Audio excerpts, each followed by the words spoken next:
I almost got a little emotional before we went live, everybody. This year went so freaking fast. It's pretty amazing. Good evening, everybody. December 31st, 2021. We're about a little less than 2 hours away from 2022. I am Don, Tony, and happy holidays to each and every one of you out there. Happy New Year. I don't have anything rehearsed or written down other than the big Swole stuff and Tony Khan, which honestly I didn't really want to get into tonight. Just figured we sit back, relax, chat. I kept my promise. Cannolis! We got cannolis in the house.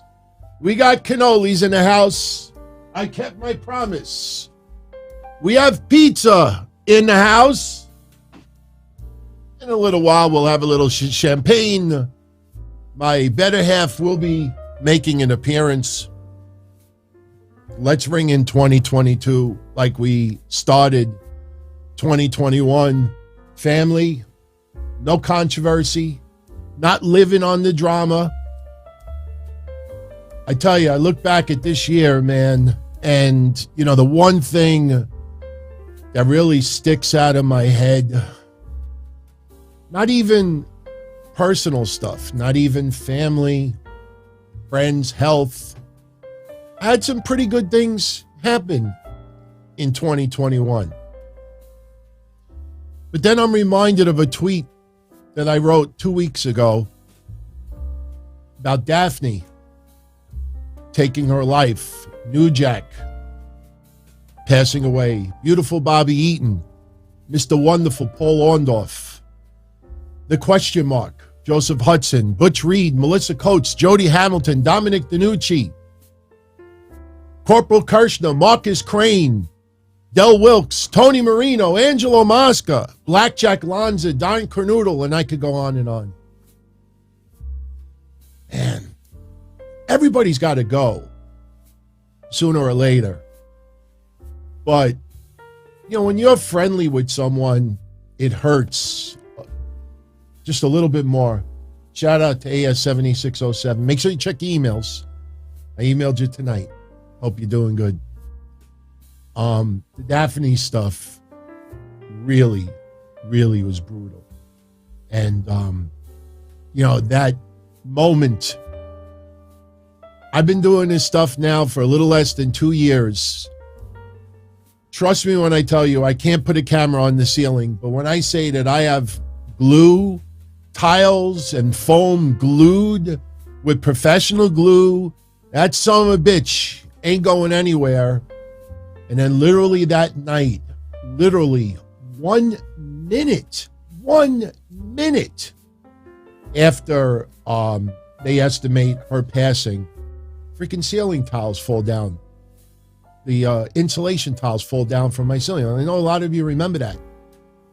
You know, and at the time I said to myself, I said, no, please, I'm not into that supernatural shit.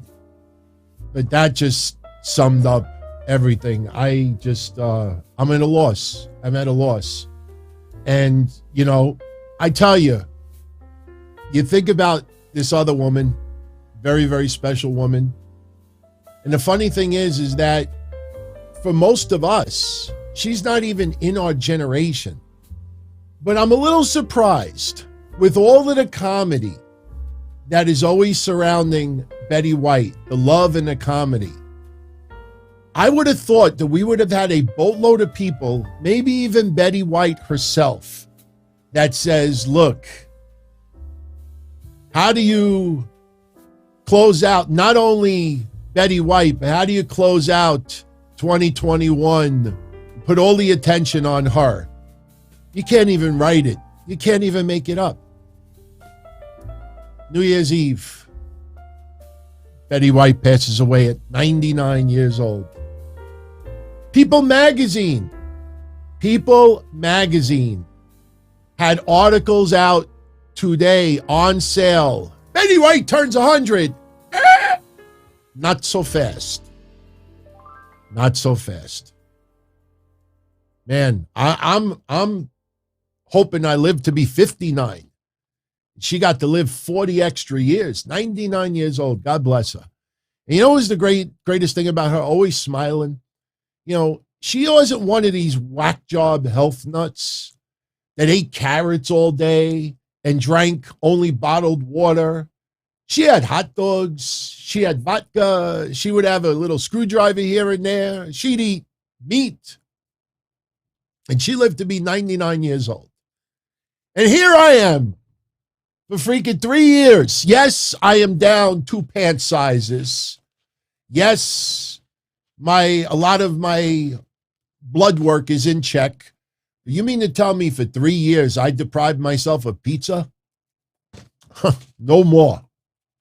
Now, I'll be feeling it tonight. My body's not used to being off keto yet. My body tonight's going to be like, what the hell are you giving me? What the hell is this crap? Anyway, before we go any further, rest in peace, Betty White.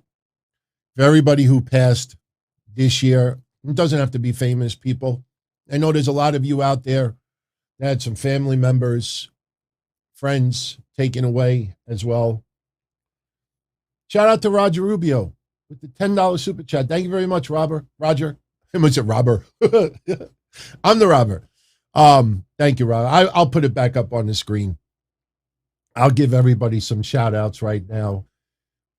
Thank you, Roger. Thank you for being there for us in 2021. Looks forward to everything coming in 2022 for La Familia. Absolutely, man. Absolutely. You know, I wrote a tweet earlier today, looking back at some positive things to try to make me feel a little uplifted.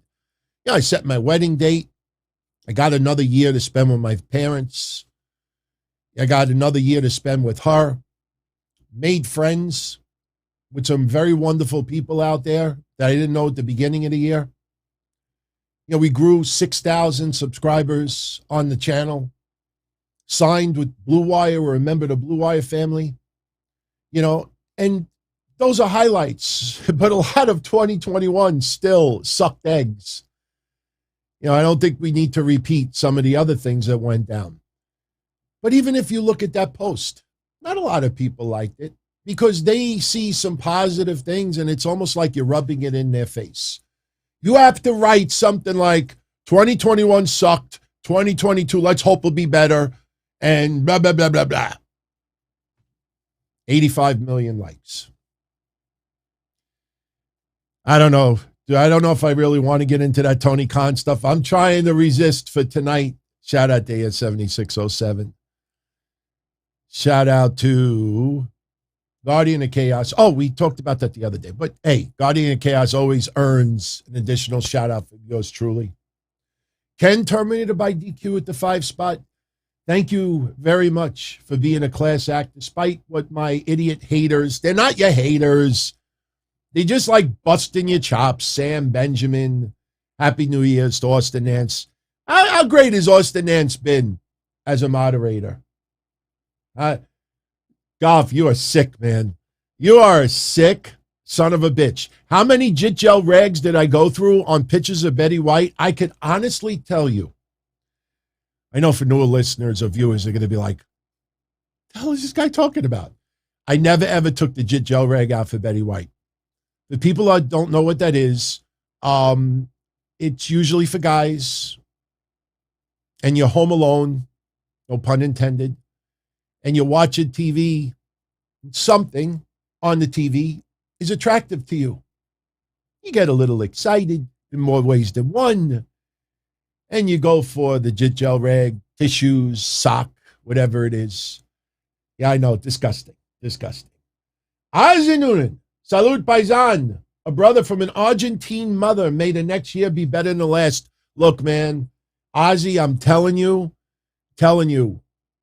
all of you out there, keep the hope. Seriously, I'm not one here that's going to preach bullshit to you. You know, there's a lot of people out there that live on freaking drama. That's all they do. They live on drama. They're wolves in sheep's clothing. Beautiful smile, friendly atmosphere. But look, man, if I'm not an asshole, I don't have assholes behind me acting like assholes. I get rid of the assholes. Robert Swanson with the 5 spot. And thank you for that artwork, my friend. Excited for 2022 as well. I'm telling you seriously, if anybody goes back a year when we did this a year ago. Oh, and by the way, just so you all know, during the show, we will have some video simulcasting, showing what's going down. Right now, you know what happened? We started at about 5 minutes after 10. Oh, there's the fireworks. That's live right now somewhere across across the world, not the United States, because it's only 10:19 over here. But that is some fireworks going on. This is actually New York City right now. Pretty cool. Now, I'm not monetizing this episode. So if I really want to, we could play the music and stuff, but I don't want to have any issues with YouTube. So I don't want to have any issues. But Ken, I'm telling you, they're not your haters. They're not your haters. Tommy D, Happy New Year, DT. Happy New Year to everyone tuning in. Thank you for the 50 spot, my friend. I got that email that you sent me a couple of days ago, and Tommy D used to be in wrestling. I don't want to say for where or anything like that, but, really, really, really looking out for me in more ways than one. And, I really appreciate all of your support out there. Believe me, it's a little bit humbling to see how many of you out there. And look, I know the style and the content is not that sexy enough for a lot of people out there. Trust me, there's going to be a lot of people tonight. Instead of just having fun and celebrating New Year's and just, thinking about good stuff and, talk about what we're looking forward to in 2022, they're just going to get stuck on the Tony Khan stuff. Tony Khan was an asshole tonight, period. And take note of all the people out there, especially in media land, that will suddenly disappear for the night. Oh, I went out for New Year's. Oh, no, a black person should be talking about what Tony Khan said. Oh, a minority should be doing it. Imagine if Vince McMahon made that little wise-ass remark to Big Swole if she exited WWE. Oh! I'm sure we'll get into it in a few minutes. Right now, we want to focus on New Year's Eve. Sal, shout out to you, my friend, with the 20 spot. Here's to an even bigger and better 2022. Absolutely, man. Absolutely. We will have an awesome 2022. We will all. And if we have moments that are challenging, you feel down, one thing that's pretty cool over here is you got a nice inner circle of friends. Not everybody is an AEW fan. Not everybody's a WWE fan. Not everybody likes the same thing. You may see this person may see that. It's all good. It's all good. At the end of the day, everybody respects everybody's opinions, even if they differ. And that is something that is so gone in this world. Doesn't matter what. Doesn't matter if it's politics, sports, culture. Puffy 89 stayed home after all, not working. Rampage on the Rampage on the TV, and me on the phone. Question: best and worst New Year's Eve memory.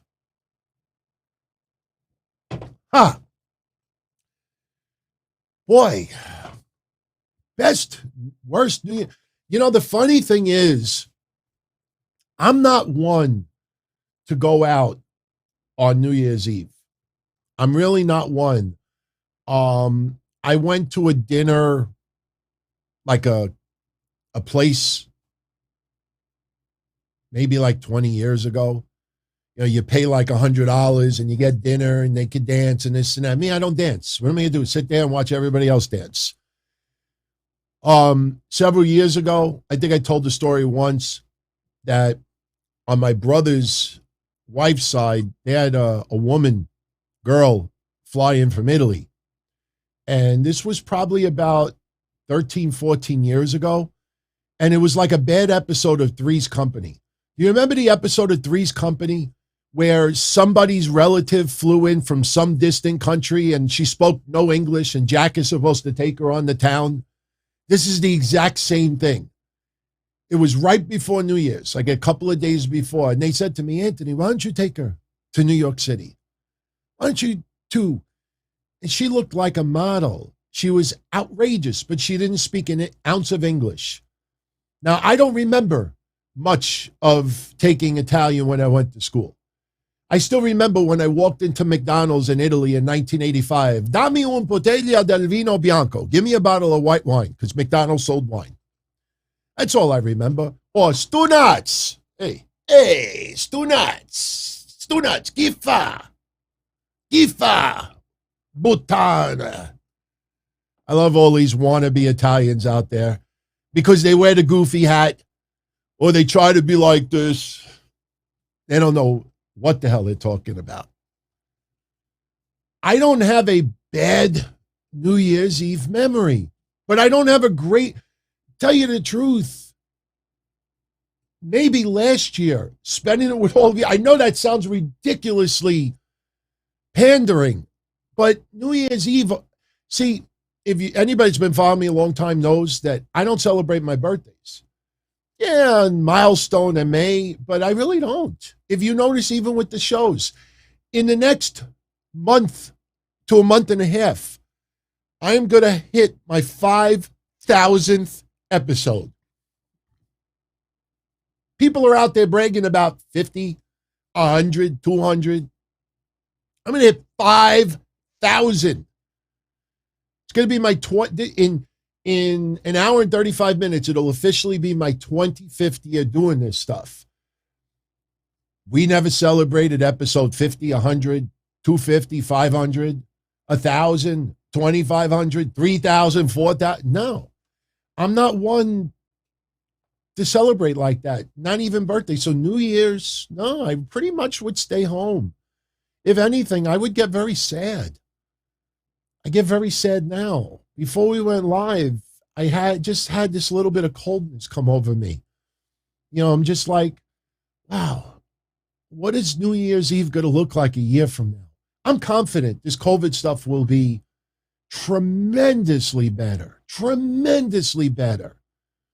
All of the scientists that are not looking for attention are all saying that in the next couple of months, you will be hitting endemic territory. This Omicron, even though it sucks for anybody to get it, but this Omicron is probably the best thing that could have happened. We talked about that a month ago. You know, I'm sure some people it hits harder than others. So I will never, ever, ever, you know, call someone a drama queen that, you know, is on Twitter. Oh, I got hit with Omicron. Pray for me. I feel like I got run over by a plane. I can't move. It hits everybody differently. I'm sure some people out there. It blows my mind. Did you see that story about that 29-year-old girl today? I mean, she died from COVID, and she was an anti-vaxxer. No, I'm not getting vaccinated. No, I'm not getting treated. This is like a cold. I'm not going to fight it. My body will fight it. And COVID said, I don't think so. I don't think so. To quote LL Cool J. Shout out to AS7607. Shout out to Roger Rubio. Golf, you pervert, with the Jit Gel Regs. Ozzy, thank you again, my friend. Robert Swanson, much love. Tyree Jones. How do I feel about Paul Heyman turning on both Roman and Lesnar? What do you think this is going to be like? Like, I don't know. Wait a minute. Did I just like hit like a bad territory? Is Paul Heyman Tommy Dreamer? And is Bigula McKillicuddy Roman Reigns? And is Kimono Wanalea Brock Lesnar? And Paul Heyman's going to look at both of them and say, I'll take both of them. Now I sound like Vince. I don't know. Does he turn on both? Who could Paul Heyman put under his wing that would immediately be put in the same category as Roman Reigns and Brock Lesnar? They don't have it like that. This was 15, 20 years ago, maybe even 10 years ago. There's some other possibilities, but right now, I don't see that. I don't see that. WWE released so many people this year, and they realized, oh, we need to pay 90 wrestlers for. We pay 50, and we're doing the same. We're doing just fine. Why do we need 90 on the roster? I know that sounds cold, but you all out there, you all that thinks it's so messed up, whatever business you own, or if you don't own it, your family owns it, your father owns it, your dad owns a deli. Dad, hire 10 extra deli people. Son, we don't need 10 extra deli people. No, but it's the right thing to do. We're in COVID. Son, we don't need the extra 10 people. Or your father listens to you, hires them, and they're all standing around because there's only one person there looking for a half a pound of ham. Or as the Italian old ladies say, give me a half a pound of Emma. My neck of the woods, we get these old Italian ladies that were born like in the 40s and 30s, and they still speak very, very broken English, and they use letters to they use abbreviated letters to describe what they want. Hi, can I help? Because they're always like 3'6". Hi, can I help you? Yes, give me a half a pound of Emma. That's ham, Emma, like Emma. Give me a half a pound of Emma. Give me a quarter pound of chis, C-H-I-S, chism. Half a Emma, quarter chis.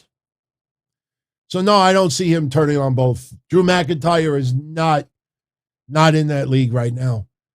Drew McIntyre is going to fight Madcap Moss tomorrow on day one. By the way, in a little bit, we will do predictions for day one since it is happening tomorrow.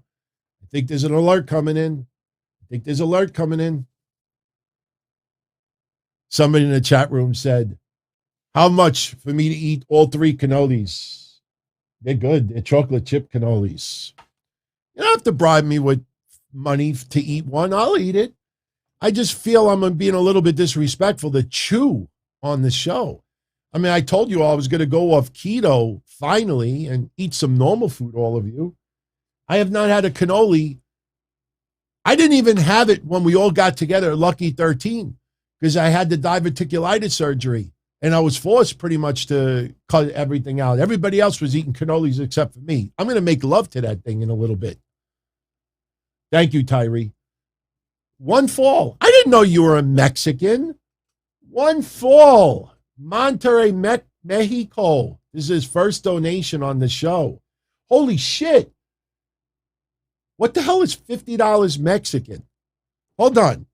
Hey, Siri. How much is What can I do for you? How much is $50 Mexican in US dollars? I found this on the web. Oh, that's awesome. That's pretty cool. I'm messing. One fall, listen, this is a true fact. One fall always busts my balls on the show. Always busts my balls on the show. So I'm busting his balls back. Much love. We can joke over here, man. You could criticize me. I actually love when some of you challenge me on stuff. Hold me accountable. You know, I mean, I welcome it. There's other people that get freaking triggered with any type of criticism, skepticism. So one fall, thank you very much, my friend. Merry Christmas and happy holidays. Hope everything is good with you. And I really mean that, all joking aside. I keep busting my balls, man, because I'm good. I'm good. All right.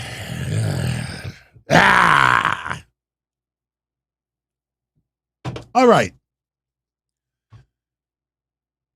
Tony Khan tweet. All right, let's answer the big Swole Tony Khan controversy. And I promise you, I am going to do it in a way. If anybody that is white, like me, that is not a minority, I truly believe how I answer this will be the most straight up, uninfluenced, real, raw opinion on this. Because I will tell you right now, I will not reveal the person because I do respect the person. But if anybody out there wants to look at tweet and deletes about the Tony Khan controversy that happened tonight with Big Swole, let me just say this point blank, and they know who they are. There's at least three news outlets out there with blue check marks that immediately after this started getting a lot of heat on Tony Khan, that they wrote, three different outlets wrote, this is a complaint, an ongoing complaint within AEW. And those three removed their tweets. They don't work for each other. All three with blue check marks, all three removed their tweets. Why? Because Tony Khan sent them DMs. Can you please remove that tweet? That is the bullshit that goes on. If this was Vince McMahon, he would be nailed to the cross right now. Because it's Tony Khan, you will see a lot of people who are not minority say, you know, it's not my place to talk about this. I'm not a minority. I'm not someone of color. I'm not in the ring. The people that wrestle are the ones that are pussies. But let me get to Big Swole's comments. I don't think I'm going to read all of them. This is everything that she said. She has a call-in show. And she explained why she left AEW. Now, if anybody remembers when she first left, we talked about some of this already. Some of this is not going to be surprising. And honestly, I don't think what she said was bad at all. She had every right to voice this. We see people every week, very, very vocal. You know, you're not giving women enough time on TV. Tony Khan recently got criticized for stopping that young female reporter in a media scrum, someone that is barely past 20 years old, shooting her down because she asked about how much TV time women get. Remember, Tony Khan had to tell us that he paid the women to work for NWA? This guy, and I'm saying it because I have nothing to lose. I don't get acknowledgement from them. I don't need it. I get your acknowledgement. That's all that matters to me. I'm not going to pander or kiss anybody's ass. Sure, I always look for the good and the bright spots, but I call people out when I see it. I don't just take one side. What Tony Khan did today was a dick move. He was an asshole today. He proves once again that he is a petulant child with a lot of money who loves wrestling but cannot take an insult. He always has to throw the last dig. It's always like a kid. Go to your room. Don't talk back to me. What was that? What was that? He is a rich, petulant child. There's a boatload that I like about Tony Khan. Tony Khan is an intelligent businessman. He is better for wrestling. He is making wrestling better. He is giving opportunities galore. And I also defend him that you cannot make a wrestling promotion in 2 or 3 years where you're going to please every ethnicity, every gender, every this, every that. It's survival of the fittest. It's the best. Of course, there's some people that don't get opportunity. Why? Because you got to waste fucking Cutler to come out with a fucking video camera and waste 2-3 minutes. We have to see every single person that they think draws a little bit of a rating has to make it a cameo on TV because we got to get every little rating everywhere possible. And then what do you think Dark and Elevation is? We've been saying it for well over a year. Dark and Elevation is simply designed to pad people's numbers. Oh, look at this person. She's 18-1 in 2022. Well, how many matches did she have on Dynamite and Rampage? Oh, 3. Somebody pointed out to me the other day that Diamante had, 1 or 2 matches on Dynamite the entire year? I'm not saying that Diamante should or shouldn't get more TV time, but you look at these, that's all those shows are for. They're not building extra stars of tomorrow. It's just to pad numbers. That's all it is. So Big Swole, she talks about why she left, and I'm just going to read part of this. You'll get the gist of it. If you want to read more, you can read more. She explained to Tony Khan she didn't want to resign because her peace was being disrupted. If anybody knows me, if anything is disrupting your peace, it's time to go. It might be scared or be hard, but it's time to go. And then she talks a little bit more. My heart just stopped being in it as the reason why I left AEW. I felt that there were a lot of things, and I told them in my exit interview, there were a lot of things that need to change. I know fans of the company don't take criticism well sometimes. Know this is something from the inside. The structure is a little off. It's fine to be loose, but I like to have a little bit more structure. I felt like the women shouldn't have gone through everything they went through just to get TV time. You're signed to this big company, you should get time. All these men are getting time, but the women weren't getting anything, or you're not putting people on TV. More people are coming in. Okay, there are more people coming in, but you don't have enough product for all of these people. Now you have all these people sitting around having 2 or 3 minute matches on Dark. Doesn't keep me happy. Shoveling more money doesn't keep a person happy. We've seen time and time again, especially in a place where there's not enough space. There's no writers, in a sense. Not everyone is comfortable writing their own things. Closed mouths don't get fed. That's exactly what the environment is. If you are shy and don't know how to write or are not creative, it's not going to work unless they want it to work for you. Outside of the lack of structure, their biggest issue is diversity. I do not beat around the bush when it comes to diversity and people. There is no representation, truly, and when there is, it does not come across in the black community as genuine at all. I don't know why everybody is so afraid to accept or say it, but it's not a good look. What happens is you have this wonderful company that treats people like family, but there is nobody that looks like me that is represented at the top and in the room with them. They are not helping necessarily influence decisions, but to explain why certain slang and certain words should not be said. There is no one else who can explain our culture and experience except for us.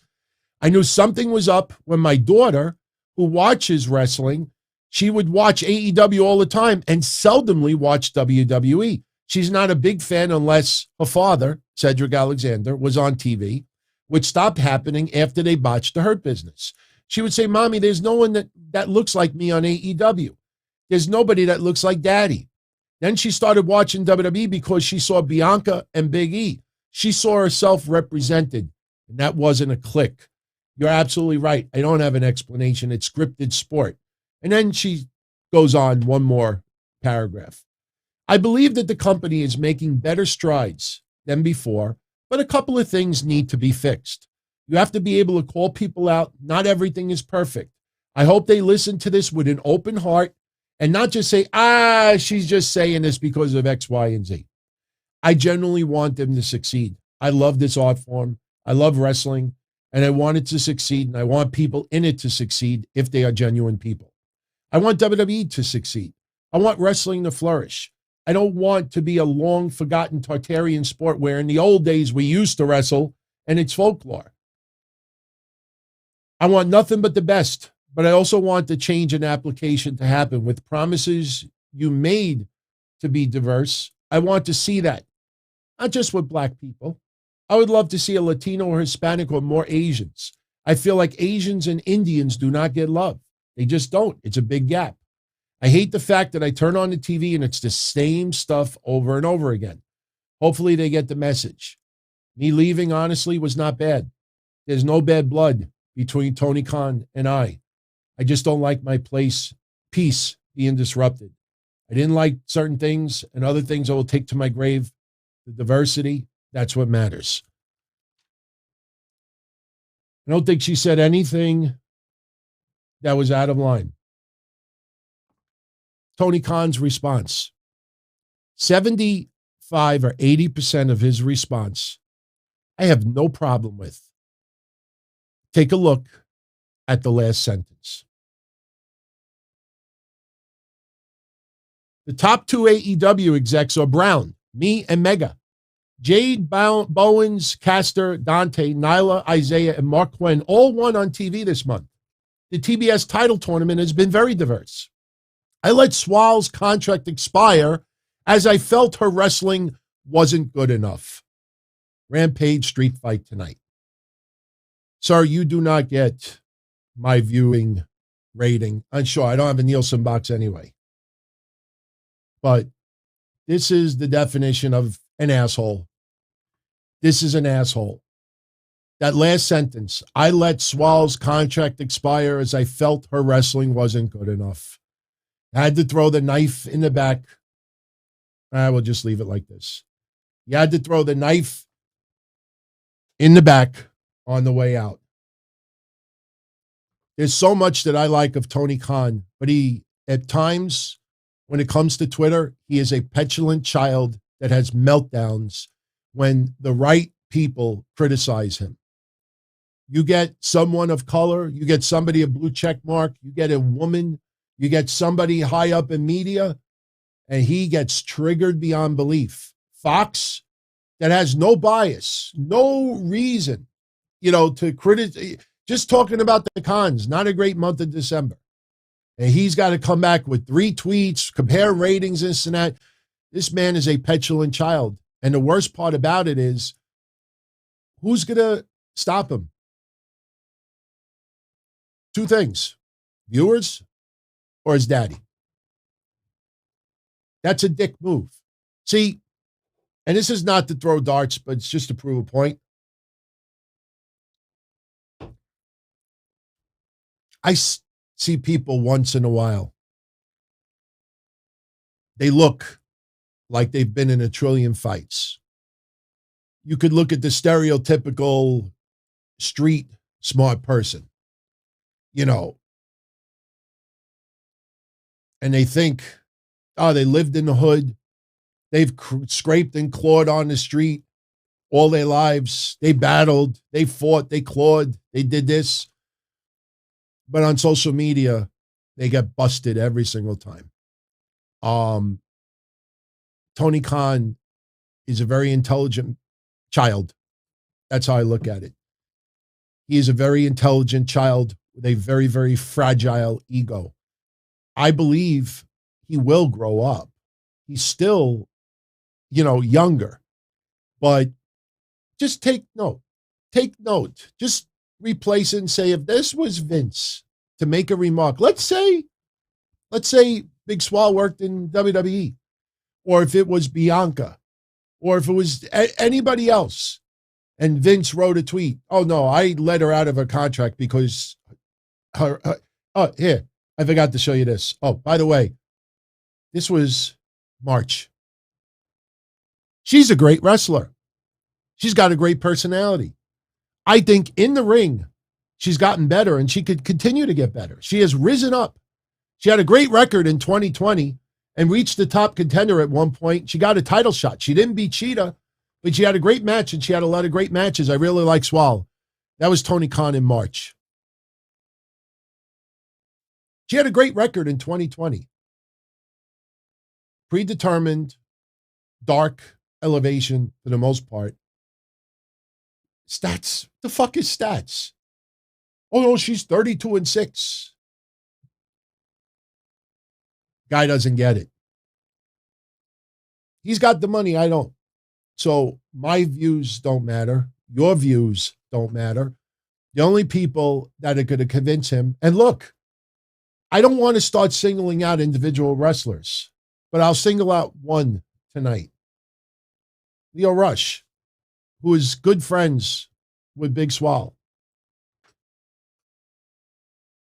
wants Tony Khan to apologize. Now, some wrestlers within AEW did step up to defend Tony Khan today. And I want to make it clear. Most of what Tony Khan said earlier in a tweet is fine. I think the diversity will come. You know, I remember a long time ago, they used to talk about how there wasn't many blacks in baseball. And I'm not talking about the Jackie Robinson days. I'm talking about even like when they were talking about the 60s, the 70s. It started to get a little more diverse in the 80s. But still, it seemed like a lot of black sports athletes would go to basketball and not baseball. Obviously, that has changed. You're not going to put a baseball player on the field because they're black and they bat 190. So I think we all agree, you're not going to put a black wrestler or an Asian wrestler or an Indian wrestler on Dynamite or Rampage just to fill a quota. That would be moronic. In fact, I guarantee you that everybody that is black, Indian, Asian, and others would tell you, I don't want to be on the show simply because I'm black or Asian or anything else. I want to be on the show because I'm good. I earned it. But just getting buried in a 2-minute dark match, we've been talking about those for over a year. How do people not pick up on this? So now what you will see in the next couple of days is you will see a lot of the people who I call the udder, you know, the ones that milk the udders, the udder milking sheep, they will disappear. Oh, no, I went away. I went out for New Year's. I had no idea what went on. And they won't comment about it. They'll wait until Tony Khan maybe makes an apology. Look, I didn't mean it the way it came out. Then they will talk about it. You will see a lot of people that will make excuses not to comment. The cheapest, pussiest way out of it is, I think people of color, Asians, Indians, they're the ones that should be talking about this. And those are the people that are fucking petrified to speak their own mind. 3 outlets tonight called AEW out on it, and within 10 minutes of each other, all deleted their tweets. And what did they say? This is an ongoing complaint within AEW. Tony Khan told them to take it down. They're not going to admit it. They know where their bread is being buttered. My bread is buttered from you, not from them. I will never sell out. And let me tell you something. I'm not saying this to brag, but there's a lot of people in wrestling that DM me, not all the time, but once in a while I get a nice, pleasant DM or an email from someone, people that you would never expect. Hey, checked out your comments the other day about this and that. You know, don't mention me because I don't want to have any issues online, but thank you very much for always keeping it real, keeping it straight up. I've made a couple of friendships over 2021 with people in wrestling. Some have mentioned it publicly. And trust me, that is the biggest compliment. And I know some of the names are out there and some of the names aren't, you know, but I take pride. And the worst thing about it is what we do here is not hard. It's just being honest, having the balls to take a side and standing behind it. Because I got news for you. A lot of people will respect someone because they're honest. You may not agree with everything that they say, but you respect them because they're honest. And I'll take that 1,000 times over.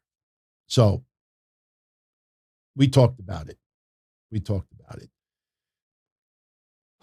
So anyway, Prince Albertz, much love to you, my friend. I didn't miss your super chat. What happens is there's this anniversary thing that comes up, and it doesn't pop up on my feed. So that's why I, for some reason, didn't see it.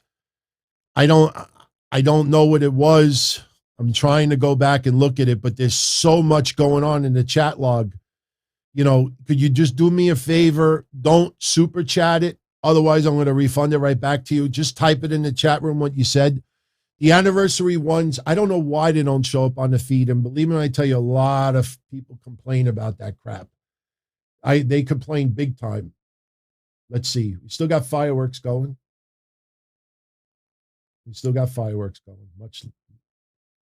Much love to everybody out there who are ready to celebrate New Year's. What are we? An hour and 7 minutes.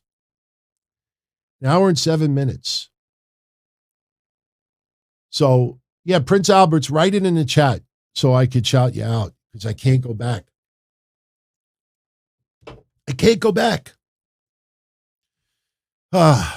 So, you know what? While we're waiting for Prince Albert's, I got to do something. Where the hell is... Okay. Got some giveaways tonight. I don't know if we should do Guess the Rampage rating. That actually might be the most interesting contest we could do because of the fact that it's New Year's Eve. And how many people are going to tune into New Year's Eve Rampage at 10 o'clock at night? How many people that might not tune in tonight because they're pissed off at Tony Khan? Maybe we will. Oh, I see it. Prince Albert's. Yes, my friend. He is from Guam, tuning in all the way. What time is it in Guam right now, Prince Albert's? Yeah, we're almost 2 years on YouTube. Is that crazy? Almost 2 years already. I can't freaking wait. To see what 2022 has in store. I want to see what time it is in Guam right now. Much love to everybody tuning in right now. In fact, you know what? Before we do the contest, we got another giveaway over here. I'll explain what this is in a moment. Anybody that wants a shout out right now in the chat room, just post where you, it's 1:30. Holy shit, it's 1:30 in the afternoon where he's at. Happy New Year. Wow, so you're already 13 hours into 2022. Yes, VJ. It is 10:55 over here. So everyone who's live right now, if you want a shout out in the chat room, right where you're tuning in from. Twix is tuning in from Colorado. Lee Madden's in the UK. Brian's in Maryland. Dream 101 is in Jersey. Lee is in Manchester. Michael Gonzalez is in Jersey. RMJ23 is in Jersey. Austin Nance, Alabama. Elijah, California. VJ, Toronto, Ontario, Canada. Jamil, Detroit, Michigan. Kavan Lewis in Missouri. Dash 8, California. Out in the here, Honolulu, Hawaii. Chris L. from Vermont. Harris B's in St. Louis. Ted Turner's in Ottawa. So Fly, Baltimore. Cerebral is in Mexico. 9:55 over there. Buffy's in Connecticut. Mike from New York is in Brooklyn, New York. Philip Promoter, Jersey. Rockstar Wolf, Maryland. Charleboy in Georgia. Alexei, New Jersey. Gordon Post, Pennsylvania. Mitch Mayhem, Sacramento. Steve DeSantis, parts unknown. Wow, I can't believe nobody wrote from my mother's uterus. Oh! Tyler Cussy, Minnesota. Anthony Remy, Suffolk County, Long Island. Greg from Brooklyn, self-explanatory. Bash 8, California. One Fall, Mexico, as we said before. Harris B is in North Korea. Eddie Valentino's in Cleveland. Matthew, Canada. It goes on and on and on. Brandon, North Carolina. Much love. Harris is in his bedroom right now. All right. Check it out. We got to do some contests. Now, I promise you, those that are not channel members, you are not left out tonight. There are 8 prizes up for grabs that you're involved in. But before we do that, we got to do a quick little giveaway for some channel members. And I am doing it in a very easy way. See these? These are numbers. And for channel members, we told everyone that wanted to be part of it, pick a number from 1 to 100. And everybody picked the number. And everybody's number is right here. I thought this was a pretty cool idea. You know what these are? These are like coat check tags. You know, when like you go to a club and you check in your coat, and then they give you a tag, like you claim it after you're done. Hey, here's my ticket. So somebody gave me the idea. Why don't you get coat check tags? So we even got these for contests like later on. They got like for the hangers and stuff. That's a pretty cool idea because they're only like $2. You use them once, you throw them out. So check it out. Just to be transparent here, you see numbers. See like 27. I want to show, and I'm going to put them right here. This way, let me take this off the screen for a minute. I will let everybody know what we're giving away. Let me just take these down. There we go. All right. So we got 20. Okay, I'm going to read the names as I show you the numbers because only the names are on here. This is out in here, 627. I'm not looking at the numbers, so you'll see it's all legit. Liam Savage, 67. Larry C, 7. JL, 89. James Young, 52. James Campbell, 81. Robert Swanson, 31. Paul Bielowski, 19. Arian, I dropped one, 75. Shit. No. Okay. Arian, 75. This is turning into a little bit of a disaster. It's okay. It's all good. All right. We already did 31. Lisselle Williams, 16. James Tutton, 18. Ronald Ciulo, 44. Sal, number 1. James Pasco, 69. Rojo Bear, 24. I keep looking up and make sure that the numbers are in sync. Joe McGee, 10. Rye Baker, 91. Rofe, number 8. Kevon Lewis, 28. Chris L, 35. Puffy, 89, 13. Rams fan, 94. Whoop. One fell. Yeah, see, that was out of place. Rams fan, 94. Puffy, 89, 13. The next should be number 25. Dominic McGlynn. Soulfly, number 23. Jeremiah Richards, number 5. Dorian Mesa, 22. Tommy D, 45. Whoop. See, that was out of place. Yeah. Here's your 22. Tommy D, 45. VJ, 51. David Levy, number 12. And number 4, Daniel San. So, here's everybody's tags. You could see all the numbers are in there. What I'm going to do, this is a bag. It is empty. It is empty. There's nothing in it. 0. I am going to put them in the bag. They're in the bag. I'm going to leave the bag here so you see that I don't finagle. They're all in the bag. One of you out there is going to win this 3-pack of AEW cards, CM Punk. Twix, you did not partake in the contest, Twix. This was, you did not partake. I'm sorry. But it's all right. We have 8 other prizes for everybody else tuning in. We have 8 prizes in a moment. Trust me, they're pretty cool. Stay tuned. Someone is going to win the AEW cards of CM Punk, Bryan Danielson, and Adam Cole. Someone else is going to win not only this autograph of Steve Austin, but they're also going to win this autograph of The Undertaker. Somebody's going to win both of them. And then I guess the biggie, somebody is going to win this dual signed photo of MVP and Bobby Lashley. So all I'm going to do is I'm going to pick 3 times out of here, and whoever comes out is the winner. So first prize, I know it's big. This is for the 3 AEW cards. The winner is number 27. That is, who's 27? Out in the here. Out in the here. You are the winner of the 3 cards. We'll do another 3-card giveaway, I think, next week. But out in the here, the cards are yours. Next on the list, we have the Steve Austin Undertaker signed photos. Take that out of the way. All right, both autograph photos. The winner is number 25. Who is number 25? Dominic McGlynn. Dominic, you got the Undertaker and Steve Austin signed photos. And finally, for the Bobby Lashley MVP dual signed photo, that is straight from WWE, by the way. All right, the winner is Number 10. Number 10. Who is number 10? Number 10 is Joe McGee. So, Joe, you are the winner of those three. Congratulations. We're going to do another contest next week with raffles. I kind of like doing the numbers like that. So, so get in touch with me.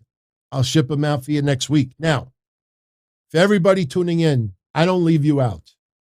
Let's do another contest tonight. And believe me, think of it like that. We'll do the Rampage rating. I think that's the easiest one we could do. Now, this is open to everybody. I mean, if you won on those, maybe you should bypass it. Somebody else wins. So maybe for those three, if they want to bypass this, I mean, I can't tell them what to do, but we're going to give this away.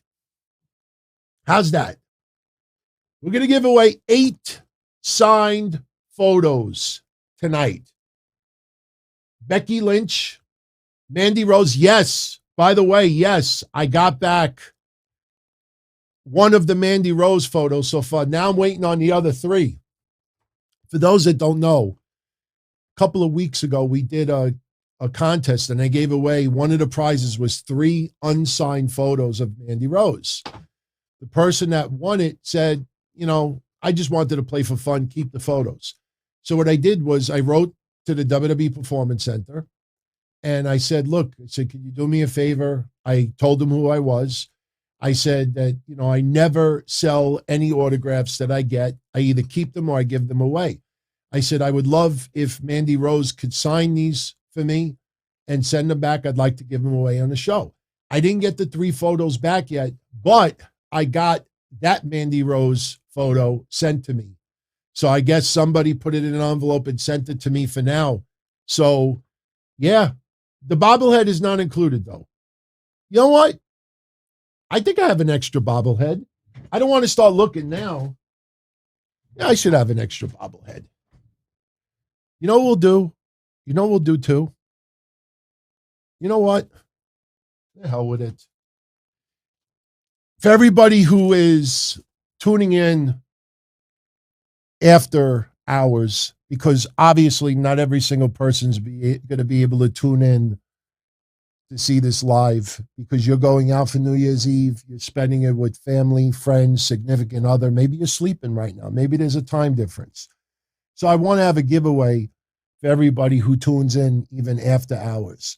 So for everybody that is tuning in after hours, if you want to be in on another giveaway, in the comments section, just put hashtag 2022. Hashtag 2022. May keep it easy. How's this? Next week, we'll give this away.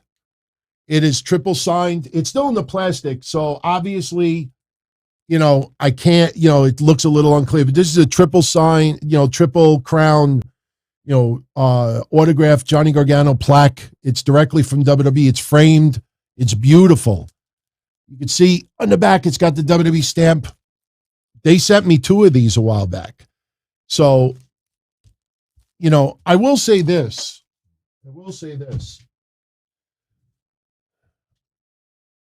Somebody from Australia, if you could email me and let me know what the deal is about shipping to Australia. I'll tell you why.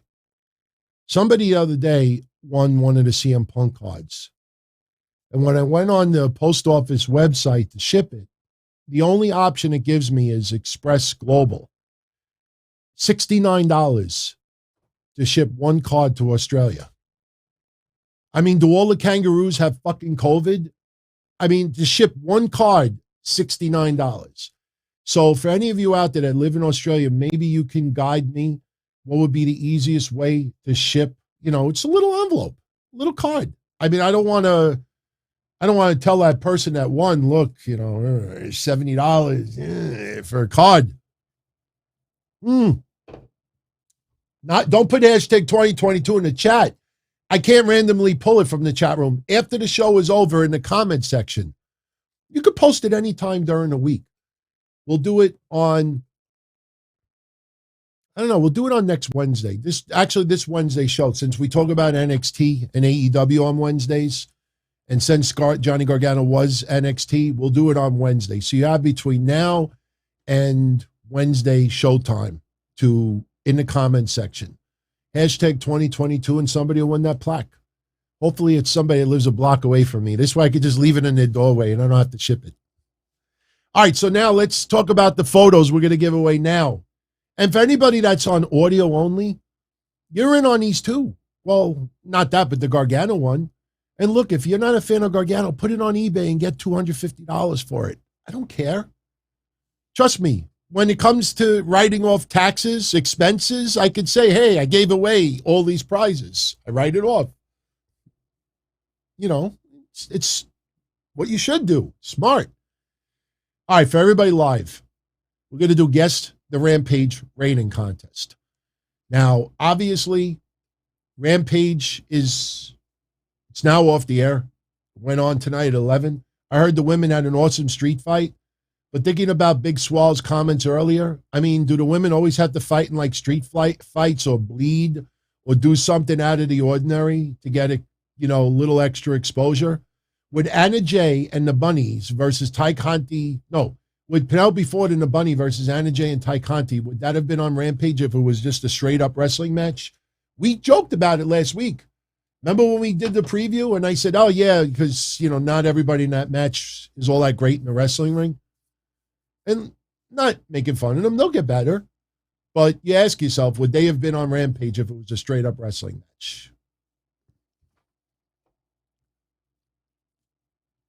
All right, this is how we're going to do it. When I say go, and I will type go in the chat room, all you have to do is tell me what you think tonight, December 31st, AEW Rampage rating will be. I am going to say that I'm going to go with 466,000. 466,000. That's my pick. Now, when you write your prediction in the chat room, just make sure you do not post the same prediction as somebody else. Because if you post the same prediction, the first person who predicted that rating is going to win it. So you don't have to be the first one to type it in. Just look. Don't write it yet. I didn't say go yet. I didn't say go. Let me give the instructions for some people that are new. It's very easy. When I type go in the chat, then you post what you think tonight's Rampage rating will be. Now, if you think Price is Right, or if you think eBay auctions, a little hint where you might get a little advantage on someone. How many of you over the years ever bid on something on eBay? And let's say it's $51 is the high bid. And right before the auction closes, you don't bid $52. You bid $52.03. And then the auction closes and you won it by 3 cents. I can't tell you how many times over the years, if I saw a high bid, I would say, okay, I think the person's highest bid is $60. I'm going to bid $60.05, and I would win. And then after, when the auction is over, you see what everybody's bids were, and you realize you won it for 5 cents more. So when you post, the bottom line is when you post your prediction, if I said 463,000, 466, maybe you write 466 and 500 or 466,001. You see where I'm going with this? So if you see a rating and you think that it's going to be a little higher, Bob, like the Price is Right. I bid 600. I bid 601. Yes. Okay. Thank you, Chris. I never knew it was called sniping. I always thought sniping is, you don't want to describe it, but all right. So the prizes we're giving away, autograph photo of what you see is what you get. Autograph photo of Becky Lynch, autograph photo of Mandy Rose with the NXT Women's Championship, autograph photo of Dr. Britt Baker with the AEW Women's Championship. Really nice looking photo of Liv Morgan. Very, very nice looking photo of Charlotte Flair. Bianca Belair with the title that everybody thinks she should still have. Thunder Rosa, which I hope will have gold in AEW soon. And Sasha Banks. I like the Sasha Banks photo. Very, very beautiful color-wise in person. That burgundy really stands out. So each one of you will win the photos. Now, I know what you're all going to say. Well, DT, how do we know who wins what? Well, I'm going to tell you. This is how we're going to do it. Whoever comes closest to the Rampage rating chooses whatever photo they want. The person who is second closest to the Rampage rating gets second choice. Third closest, third choice.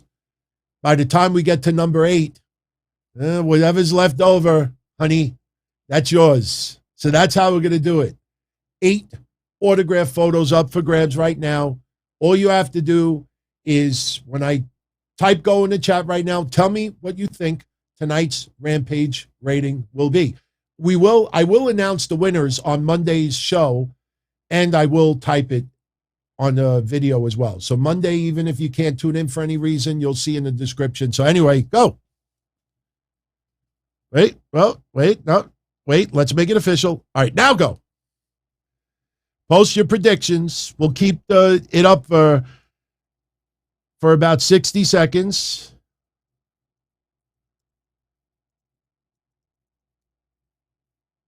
Okay. I like your predictions. A lot of people in the 4s. Some 5s. You know what's funny? Somebody put a very low number on there, and I would not doubt that you might actually end up not being that far off. It's going to be really interesting to see what the ratings are. By the way, while everybody types, congratulations. Check this out. I bet you all didn't know this. Matt Cardona and Chelsea Green got married today. So, unfortunately, Matt Cardona is one of 4 people who still have me blocked on Twitter. So I cannot personally send him a congratulations, even though I don't think he would care if I sent him one in the first place. But congratulations to Mr. and Mrs. Cardona. Pretty cool. Whoa, whoa, whoa. I'm happy for them, seriously. Very, very cute couple. That is not a wedding picture, by the way. But very, very cool. If you follow either one of them on social media, wish them a congratulations. You could tell him DT sent you. Maybe he'll unblock me. Maybe he'll block you. I don't know. All right. Has everybody put their predictions in? Last call. Remember, we're going to give away these 8 photos. Becky Lynch, Mandy Rose, Britt Baker, Liv Morgan, Charlotte Flair, Bianca, Thunder Rosa, and Sasha Banks. You know what's funny? I had this contest prepared before the whole controversy about women wrestling and stuff with the AEW stuff tonight. I just wanted to celebrate the women. I had that online teasing it for 2 days. I figured, let's celebrate the women. And I think everybody out on that list is well deserving of some championship. Liv Morgan soon. Not yet. Quadruple H, I could see you. You meant 602,022. I see. Yeah, Crazy Shem. I talked for about 15 minutes about Tony Khan and Swole. You can rewind it. All right, so we're going to close the contest.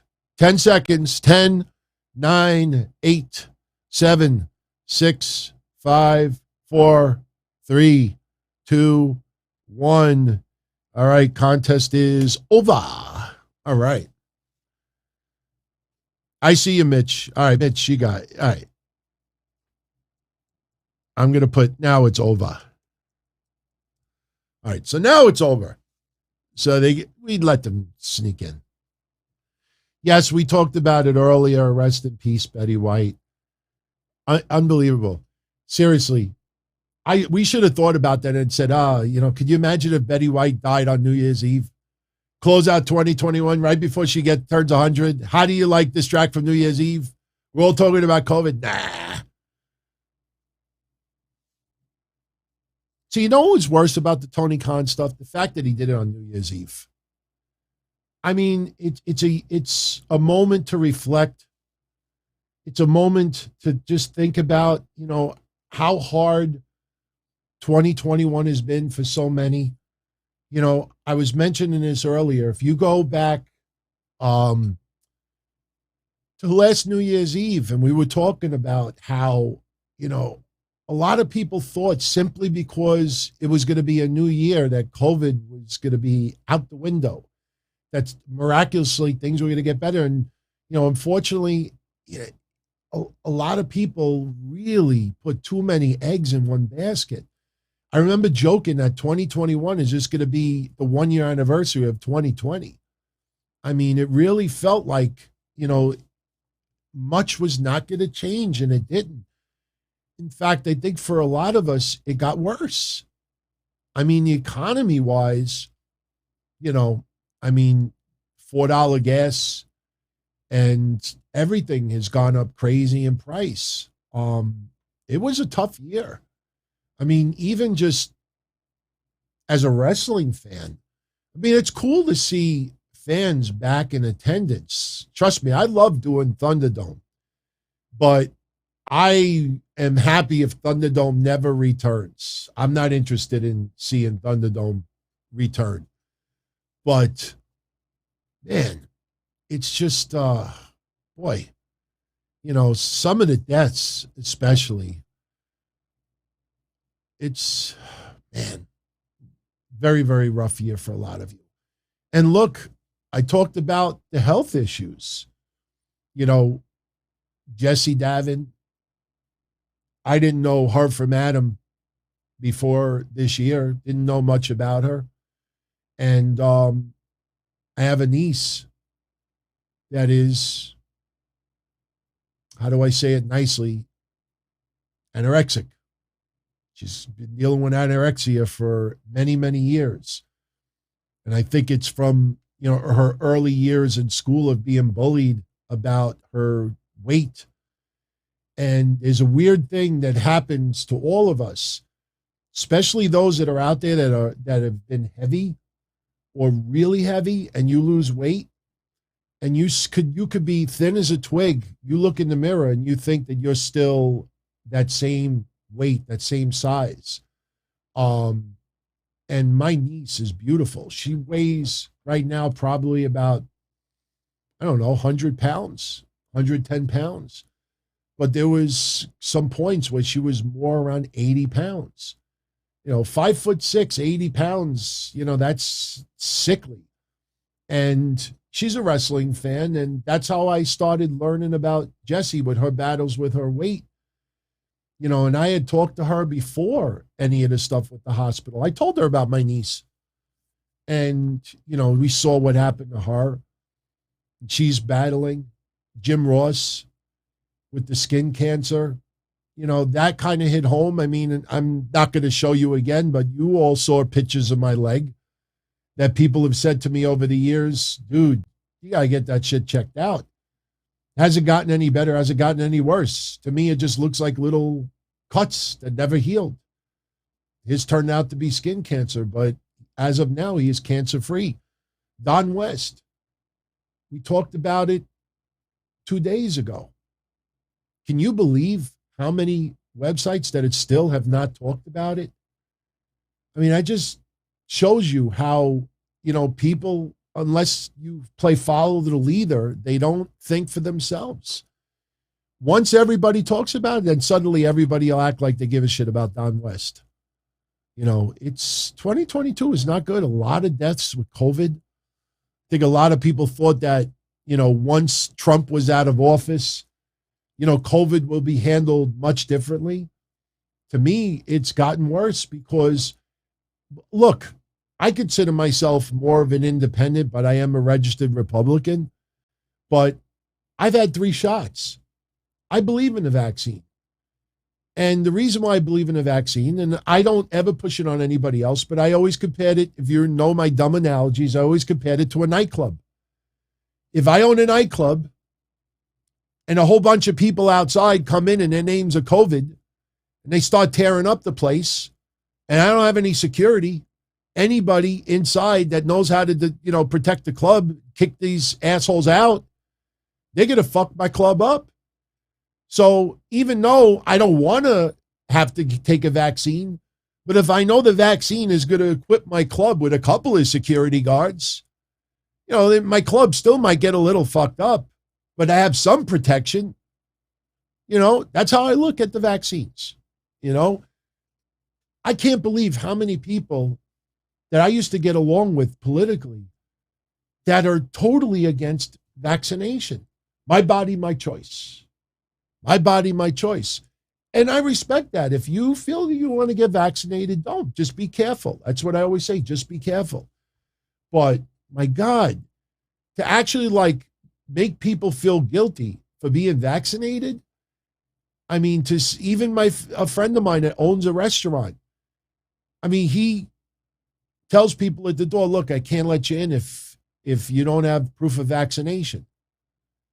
And they're sick and tired of having to call the cops, that somebody turns a table upside down, somebody punches a waiter in the mouth, somebody throws a cash register on the floor because they're pissed off because they can't go in and eat.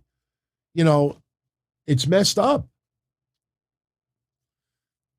Yeah, Greg from Brooklyn. Hey, I don't know if you all saw this. Do I have it handy? Let me see if I have it handy.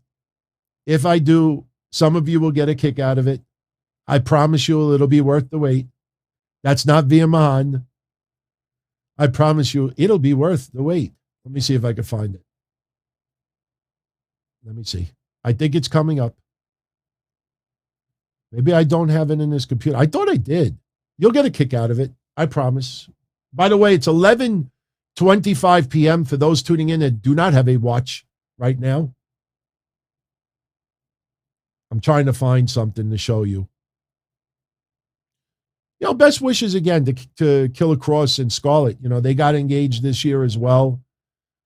Obviously, I don't think they were planning on both being out of work with WWE when they got engaged. But believe me, if anybody is going to turn chicken shit into chicken salad, it'll be both of them, without a doubt. And if Killer Cross is happening to tune into this, maybe not live, but down the line, Merry Christmas to both of you. Much love.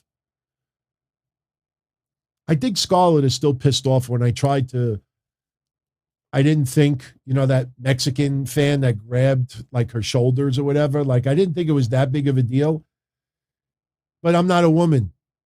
And I didn't feel threatened by it. Now, looking at it in the opposite side, I think I would have been totally freaked out by that. I think she's still pissed off because, look, who am I? My opinion doesn't matter. But I think there is still a little bit of her pissed off. I don't have it. Shit. I thought I had it. I had a picture of my dad with Eric Adams. He went out to eat with our new mayor, Eric Adams. He went out to eat with him not too long ago. I'm trying to find the picture, but I don't have it in this computer. I think what happened was I was going to show it one time, and then I said, the hell with it. But, he went out to eat with him not too long ago. My father is friends with him. Not close friends, but he knows them for a while. I'm willing to give him a shot. Oh, no, this is not. Oh, yeah, I did find it. See? Persistent. You got to be persistent. Got to be persistent. Here you go. Here you go. We'll take the fireworks off the screen for a minute. Yeah, here's my dad with Eric Adams. That's my dad all the way on the right. This is about maybe 2 months ago. Those are my father's friends. So, yeah, they were all at a dinner in Rockaway over here. So, yeah. Look, I'm willing to give a shot, man. Let's see what's going on in New York City. I don't know who that is performing. Oh, they're wearing the masks. They're wearing the masks. My God. I still look. Cannolis. Cannolis. Should we have one? Should we have one? You know what's funny too? Yeah, I'll show you another picture. I don't know if I could pull it up again. I don't remember her name though. Somebody will remember her name. She's another like very important politician in New York that she won and nobody thought that she was going to win. Hey, here it is. I can't remember her name. Was it Joanne Ariola? I think her name is. Like, for any of you, if you want an interesting story, I'll show you it. My father is good friends with Joanne Ariola. That's my father with Joanne Ariola. If you want an interesting story about this, Joanne Ariola was running for Congress like 2 months ago. And what happened was she was taking on a woman, Indian descent. And everybody for the last month said that Joanne Ariola had no shot because in my neck of the woods, South Ozone Park, Richmond Hill is very, very predominant Latino and Indian descent. And everybody was saying that this woman just ran away with it. So Joanne Ariola 2 months ago was going to have a small get-together with closest friends and some politicians locally, and she prepared a concession speech. And like a day or two before, she said, you know what? If she gets lucky and wins, she said, let me make up a winning speech also. But she prepared her concession speech for about 2 months. She ended up fucking winning. So my father went to the party and she's like, you know, my mother's like, what are you going for? She lost. You know, she doesn't even have a shot. Everyone's like, I didn't go. So my father went and she won. She freaking won. So, and I already got one of those CIA, you know, the PBA cards. Anybody that's from New York knows what the PBA cards are. I got fucking DEA cards and CIA cards already. So if I ever get pulled over from the cops, I just whip out, you know, hey, I got a friend that's a CIA. I'm not kidding. Seriously, I have it inside. I don't think she'll get it's in my wallet though. So Guardian Chaos is tuning in live. All right. For Guardian only, look, we got cannolis. A lot of you out there don't even know what cannolis are. Lucky 13, I gave away about 150 of these. Oh my God. First time I'm having a cannoli in about 3 years. I said I was going to go off key. I can't do this live on the show. I think it's so rude to be chewing food. Trust me. When the show's over later, I have this pizza. I will have this other piece of pizza. So,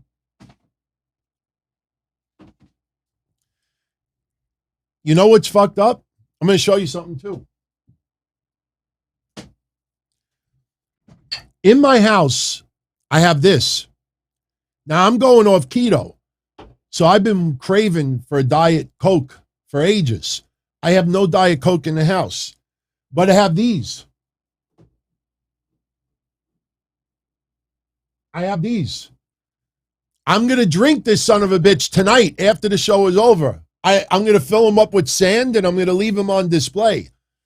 This is my only way of getting a diet soda, Diet Coke tonight.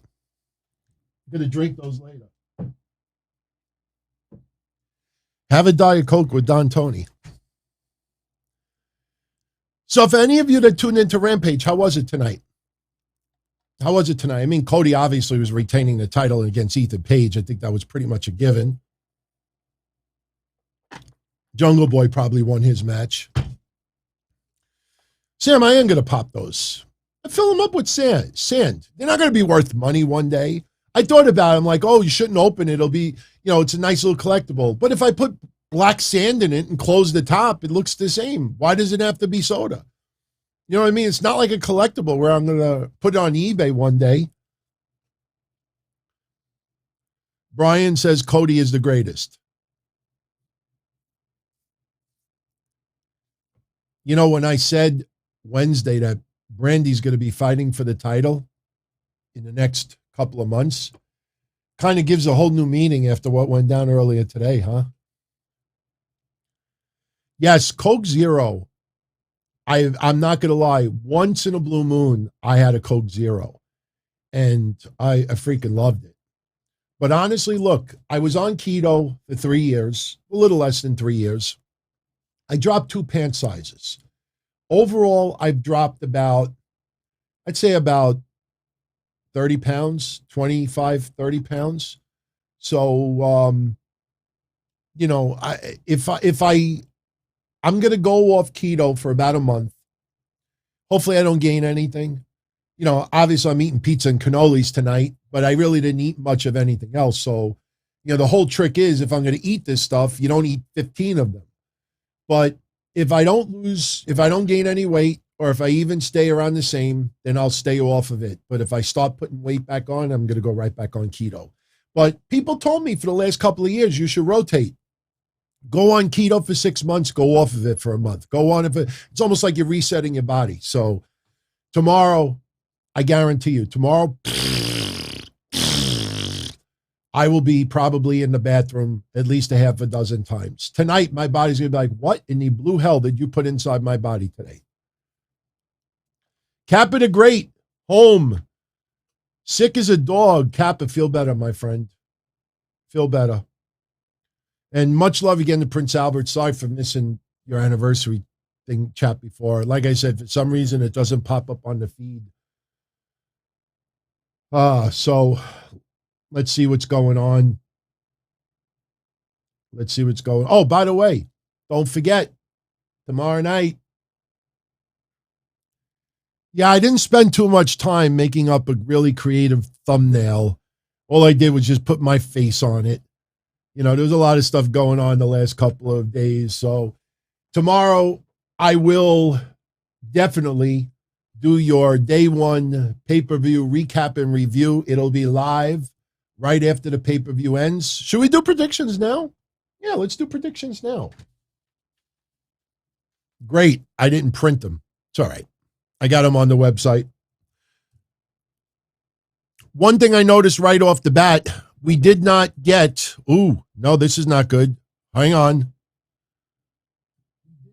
Oh, I almost had a disaster just now. Hang on. I got to pull up there we go. This is it. One thing I noticed right away with the matches scheduled, no Nakamura versus Sami Zayn. Noticed that right away. So here, okay, I got the matches up. So now, here's your matches. And I don't expect them to change. As always, card subject to change.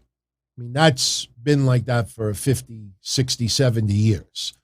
I mean, there's always somebody that could be under the weather. Remember, anybody could get hit with COVID with this Omicron at any time. It doesn't mean that they were careless. It's going around at a pace that's never been seen before with this COVID. But the Omicron is going to be the endemic. I'm telling you, this Omicron is going to start the beginning of the end of COVID. I really, really believe that. And I'm not saying this to brag, but if anybody's been following my channel since February or March of 2020, everything that we have talked about has been 100% correct. Even in February of last year, when I said that 1/3 of the United States does not believe in flu shots, what makes anybody think that 1/3 is suddenly going to want to be vaccinated when people won't vaccinate their kids because in fear of autism or anything else? And that's their right. But a lot of us, and we're not even scientists or doctors, we're not even like experts, and anybody could have figured that out almost 2 years ago, that 1/3 of the country was not going to be vaccinated. You could bribe them. You could offer them this. Here in New York, they offer $100. They offer this. They offer that. They offer this. You can't buy it. And and we'll do the predictions. Now, this de Blasio, how crazy is that? That I have the same last name. I just don't have the O at the end. My last name is spelled exactly the same as his, only he has an O at the end.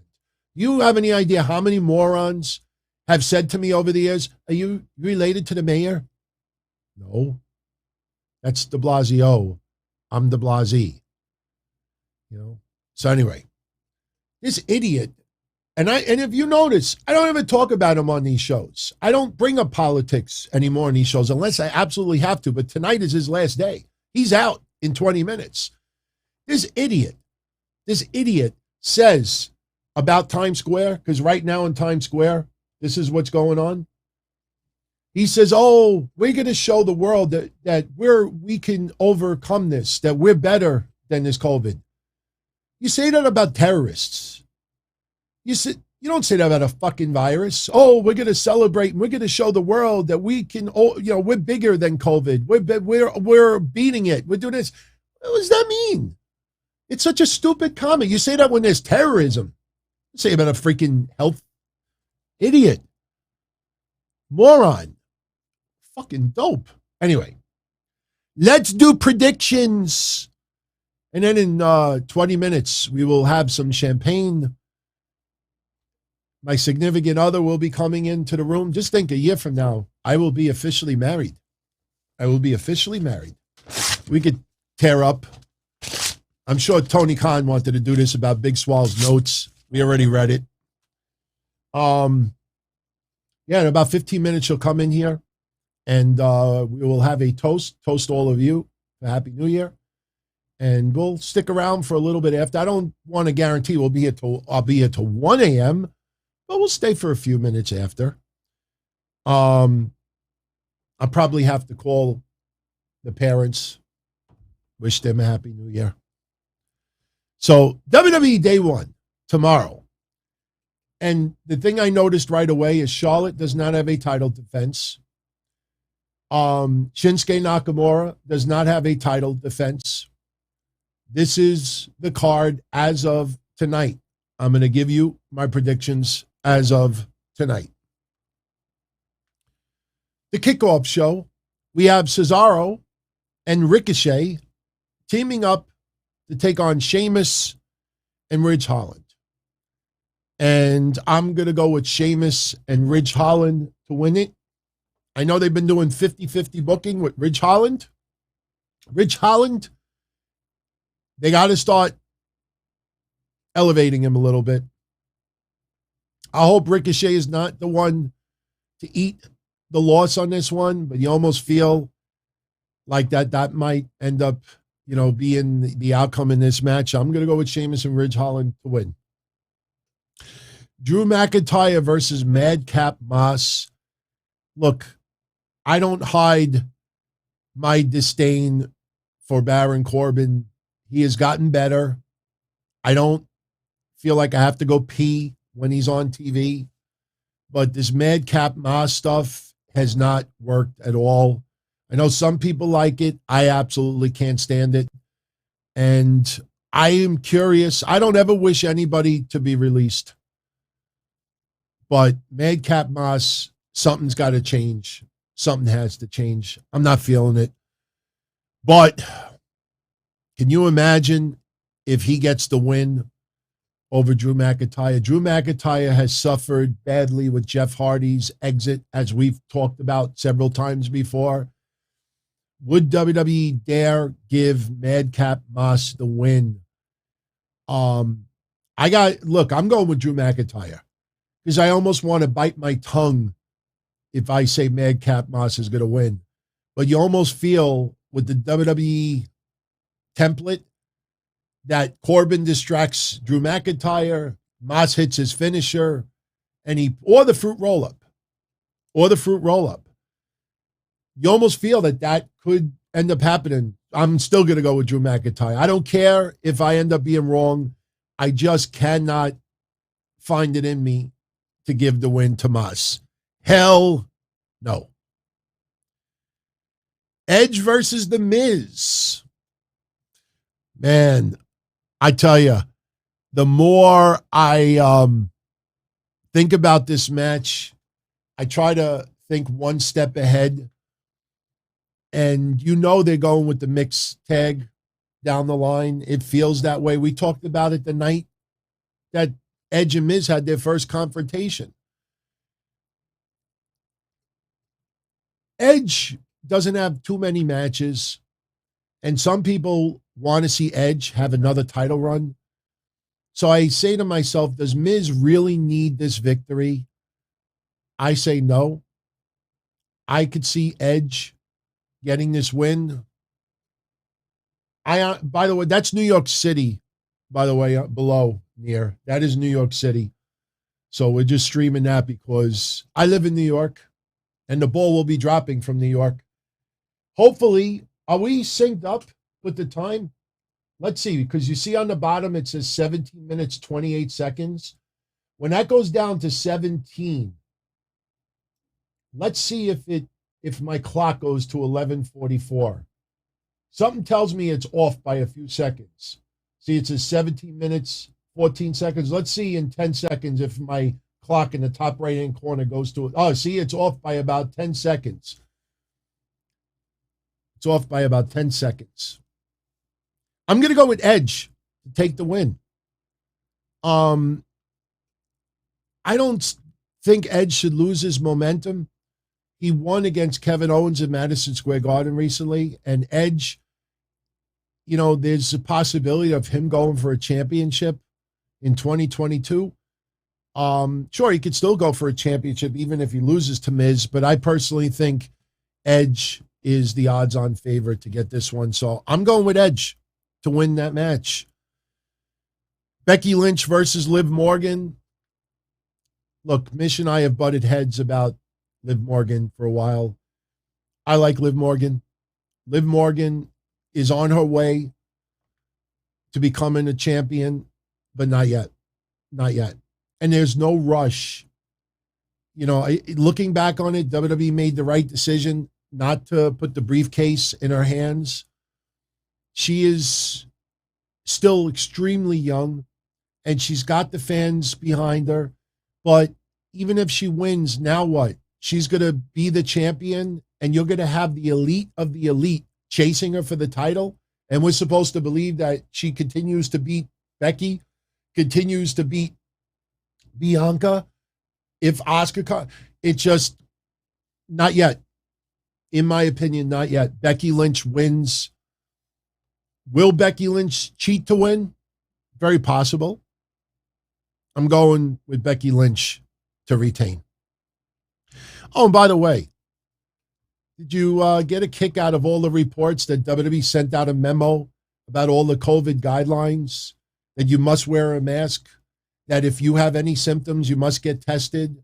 Remember, you're vaccinated. If you're vaccinated, didn't we talk about every bit of those details on Wednesday? Or was it Monday? Every little bit of it. No, it was Monday when we were talking about Seth Rollins when he tested positive for COVID. Everybody was making this clickbait stuff that, how could you stop testing? Roman Reigns is your biggest chair and he's immunocompromised. They don't have a fucking clue. They had no clue what WWE was doing.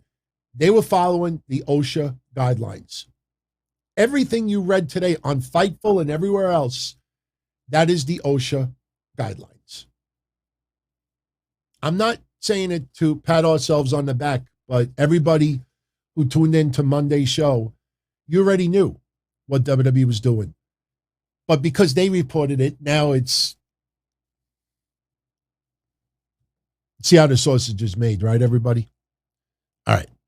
RK Bro versus the Street Profits for the Raw Tag Team titles. There ain't no way RK Bro is losing those belts right now. I want to see RK Bro versus Seth Rollins and Kevin Owens down the line. I think that could very well happen. I think Seth Rollins and Kevin Owens will be champions in 2022 as a tag team. I also believe, as I said, and next week or the week after, we will do a show, a little special, giving our predictions for 2022. You have asked me to do this for so many years, and either I keep forgetting or I just But a lot of you have been asking, DT, we want an episode where all you do is give what you think your predictions will be for 2022. And then a year from now, we look back on that episode and we see how many we got right and how many we got wrong. So I'm going to say right now, Seth Rollins and Kevin Owens, tag team champions in 2022. As I said already, AEW will have trios titles in 2022. We'll save the rest for that special. But we are going to do that. But Randy Orton and Riddle will retain those championship titles. Absolutely. The Usos versus Kofi Kingston and Xavier Woods for the SmackDown Tag Team titles. To me, this coincides a little bit with Roman Reigns' title reign. The whole thing has been about the bloodline and the family all having gold. And you almost feel like, okay, what next with those tag titles if Xavier Woods and Kofi do not win it? What's next? Who would the Usos go up against next? Cesaro and Ricochet? Something is off with this. And even though I feel for storyline purposes, the Usos need to retain, I get this weird feeling that Kofi and Xavier may actually win the tag titles. Because when I think of some of the other tag teams, I almost feel like, okay, let's go one step ahead for the next feud.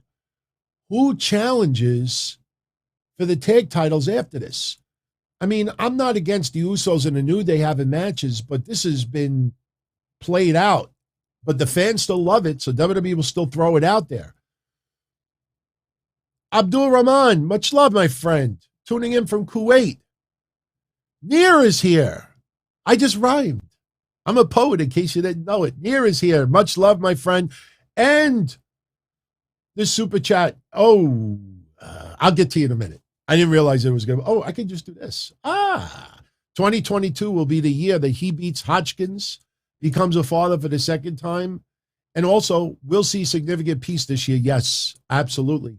For those that don't know, Nir lives in Israel. He is right in the middle of that conflict with Palestine and Israel, and he's one of the few that have stepped across the line and is broken bread with the perceived enemy. He's a good guy. Really good guy. Ledude. Much love, Ledude. Thank you very much. Thank you for supporting everything and being a great part of the family as well. All right, let's finish these predictions because we're only 10 minutes away to 2022. She's going to have to come in here like 2-3 minutes early so I could get the bottle ready, pour the champagne. I wonder if she has any makeup on. She never wears makeup. Let's see. I bet you she's like all like dressed to the gill, like not like fancy clothes, but trying to cover herself up. All right, so Usos, believe it or not, even though I feel it's logical that the Usos retain, you almost feel like somebody's got to lose a title. You almost feel like somebody's got to lose a title. I'm going to go with Xavier and Kofi to win, even though I don't want to see that outcome. And I'm going to go with that outcome. Big E defending the WWE Championship against Seth Rollins, Kevin Owens, and Bobby Lashley. I would not be surprised if Seth Rollins is taken out of this match early. So I'm not saying that he'll be an invalid for the whole match, but I wouldn't be surprised if they go a little easy on Seth Rollins, especially since he did come back from Omicron, some form of it. Not everybody has symptoms, but, you still got to be careful. You still got to be careful. I'm going with Big E. There is no reason to take the title off of Big E right now. If he loses that title now, there'll be so many people online that will call his reign a disappointment. Absolute disappointment. You're not going to kick off a new year with Big E getting a loss. If I was a betting man and you wanted to bet the ranch on this one, I'm going with Big E to retain that championship. And then this leaves Roman Reigns versus Brock Lesnar. What the hell am I looking on the bottom? What the hell is this? What is that? All right, we got some fireworks, though. I don't know why it seems like replays, but Roman Reigns versus Brock Lesnar for the Universal Championship. I don't believe you kick off 2022 with Roman Reigns losing that championship. Paul Heyman, everybody clickbaited that Paul Heyman's WWE career is over. It's a freaking storyline. You know what's going to happen. Roman Reigns and Brock Lesnar are going to have a kick-ass match. And then towards the very end, Paul Heyman is going to come out. And we're not going to know which side he's on. And if you think of WWE tradition, you almost feel like Roman Reigns will help. Paul Heyman will help Roman Reigns win. That Paul Heyman took one for the team to show his true loyalty. He took one shot from Roman Reigns. That was an initiation. That was him to prove his utmost loyalty to Roman Reigns. That's what I feel. Brock Lesnar has been doing a great job without Paul Heyman. There's no reason why Paul Heyman can't join up with Brock Lesnar in the future. But right now, you do not try to fix what is not broken. And I say Roman Reigns will retain that championship. Brock Lesnar will be screwed. Maybe Paul Heyman even teases Brock Lesnar that they are back together as one. Maybe Paul Heyman even throws something to Brock Lesnar. I don't know. The one thing I hope they don't do, honey, gotta get the bottle. It's 11:55.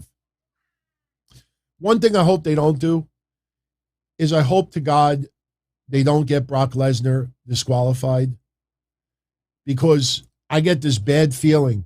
That WWE will have Paul Heyman pick up a belt, pick up something. He throws it to Brock Lesnar. Brock Lesnar uses it. The referee sees it. The referee disqualifies Brock Lesnar. It looks like Paul Heyman tried to help Brock Lesnar, but in actuality, Paul Heyman did that for Brock Lesnar to be disqualified, and so Roman Reigns keeps the championship. I hope they don't do that. But I've watched enough WWE to think, oh, they are very, very capable of doing something dumb like that. I hope they don't. Oh, hang on. Are you making them all fall asleep No. already? All right, I'm putting some music. Okay. No, you can leave the door open. It's 11:55. Leave the door open. Okay. Chet, you want to see something cool? Somebody gave me this bottle and said that this is a very expensive bottle. Do not drink it on anything but a special occasion. It is, I'd never heard of this brand before. Veuve Clicquot.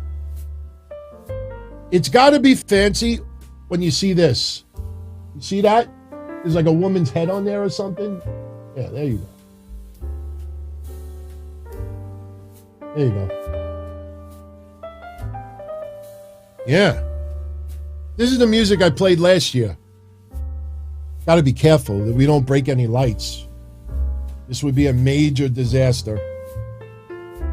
Oh, all right. So far, so good. Can you still hear me with this music this loud?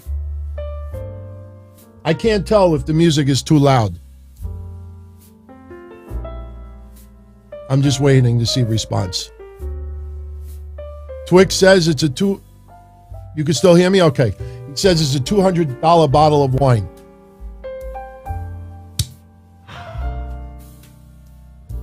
You can see it. Nice.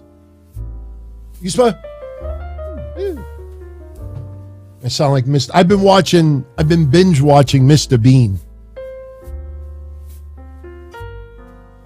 I used to love watching Mr. Bean, and then I fell out of favor. All right.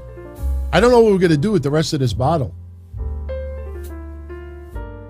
She's saying something. She should be pouring this.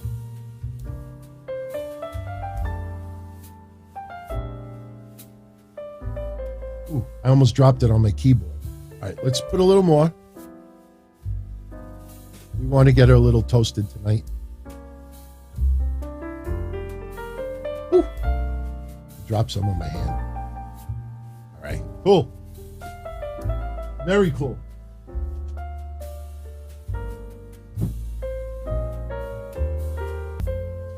I know for everybody on audio only, there's a little bit of silence. That's because I'm pouring a little champagne. Yeah, John Madden, man, I loved his work. We'll talk about John Madden after. It's 11:58. We're almost 2 minutes. But what was he, 86 years old? Easily my favorite football commentator of all time. I mean, you know, I like Buck, and even Troy Aikman has been pretty good. Now you got Eli Manning, Peyton Manning doing, but John Madden and Pat Summerall, my favorite football duo of all time. I have so many football games from the 80s with John Madden and Pat Summerall doing play-by-play. Loved them. Honey, come on. You got 2 minutes. Sorry for being a little unprofessional. I used to love the Madden video games. Oh my God. Everybody talks about like Madden 05. I go back to like Madden 92.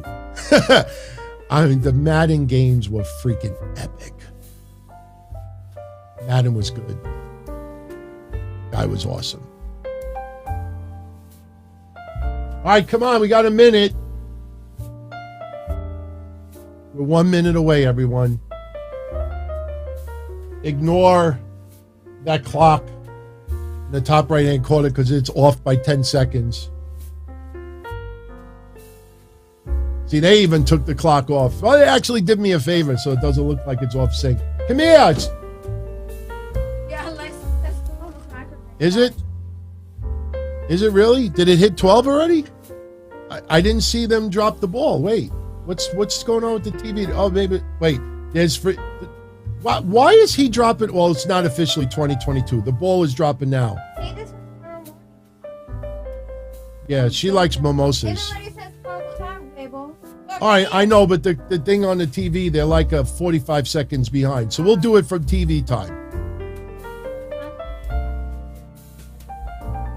Crackers, and it says good luck with your life.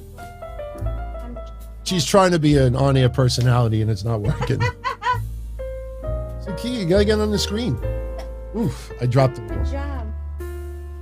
It's the second time I did. I hear fireworks outside. You sure that's fireworks? No, it's fireworks outside. I see smoke coming out of it. I don't know what to tell you. All right, are we done? You gotta call my move. parents. You gotta move into the picture a little. All right, we're doing it officially for the TV. 10, 9, 8, 7, 6, 5, 4, 3, 2, 1. Hong hong. Happy New Year. Happy New Year. Give me a kiss, You gotta boy. look over here. You gotta love look in you. that camera. Love you too. Happy New Year, everybody. All right, it was nice. Ah, Bye. wow, this stuff's good. Yeah, that's what we had last year. Don't get rid of that. I need that for We didn't have this last year. Yes, it did with the yellow bottle. Or was it Prosecco? It was Prosecco. Well, that was good too. No, keep it. You want to? I'll put it inside for now. Can you cap it? I can't cap it. I'll put something else on it later. I'm afraid to ask what There might be something in the drawer. it is. Bye. All right. Now I have to make a phone call. Yeah, I have to make a phone call.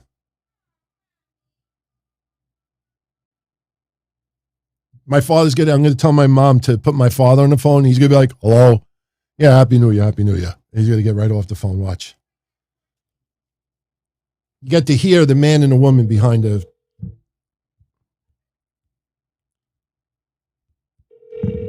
Hello. Hi, Ma. Hi, Aunt. Happy New Year. Happy New Year. Did you have your pizza? I had a couple of bites. I didn't. I had some before. I'm gonna have some. Okay. Yeah, I have a little tomorrow again. Oh, okay, good. Yeah, Tanya says. Happy New Year. Yeah, she hears you. Happy New Year. All right, here's Daddy. Hold on. All right. Happy New Year, man. Happy New Year, Dad. All right, have a good time. Yeah, thank you. I'll see you Sunday. Bye. All right, bye. That's it. I'm just glad that I still have them around. I know that might sound selfish to some of you out there who no longer may have a loved one on this earth, but they're my life. My parents, my fiance. I mean, obviously, all of you out there are part of my extended family as well. But at the end of the day, your friends and your family is really what matters. And do not take any days for granted, man. It's never guaranteed. Never guaranteed tomorrow. I think she's crying inside. She's talking to her parents. I don't want to make fun of her. But yeah, my mom is cool. My dad's like, hey, Happy New Year, everybody.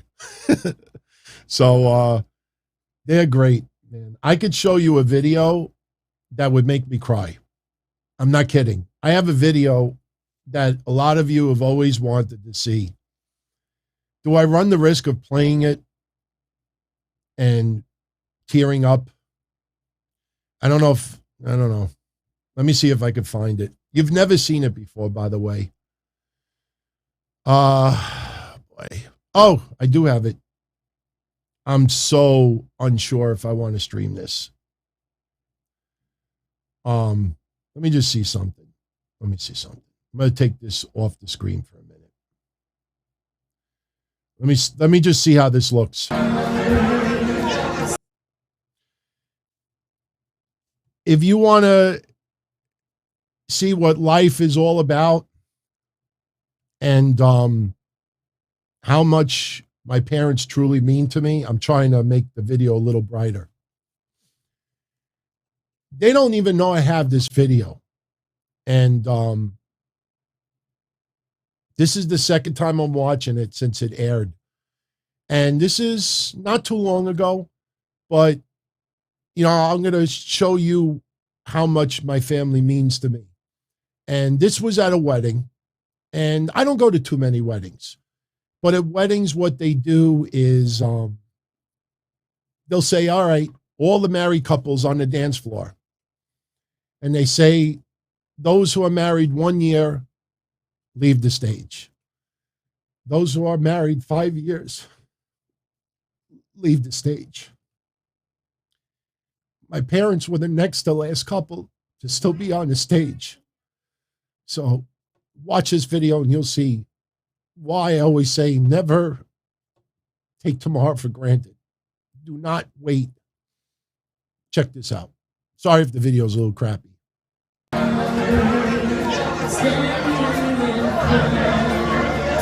No. I'm fine. No.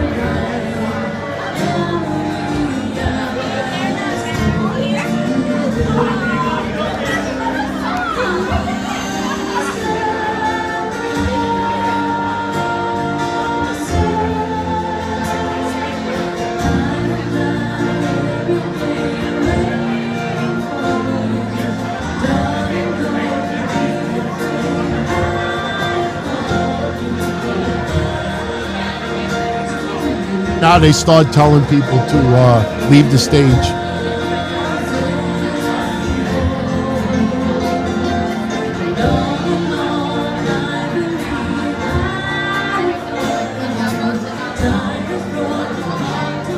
I don't remember it being this long. How long is this?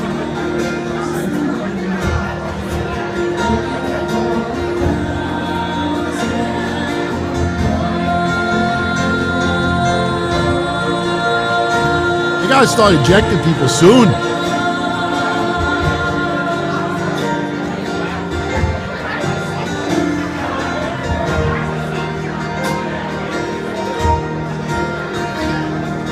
Oh, there's Ladies and gentlemen, this is the anniversary dance. All right, here it goes. Those of you on the dance floor who have been married for less than a day. If you have been married for less than a day, we invite you to sit. If you've been married for less than a day, the only one couple will leave. I'm If you've been married for 5 years or less, 5 years or less, we invite you to sit. Those of you married 10 years or less, we invite you to sit. If you've been married 15 years or less, we invite you to sit. Those of you married 20 years or less, we invite you to sit. If you've been married 25 years or less, we invite you to sit. If you're married 30 years or less, we invite you to sit. 35 years or less, we invite you to sit.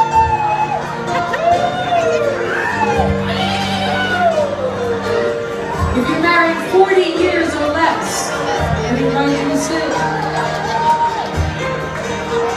Those of you married 45 years or less, we invite you to sit.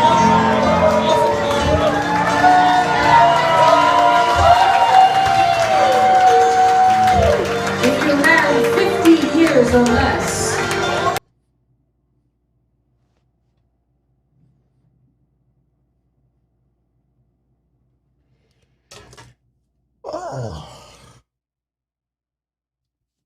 I'll edit that out for the audio only. She's trying to cheer up. That's the video I never played before. They don't even know I have that. They're married now 53 years. So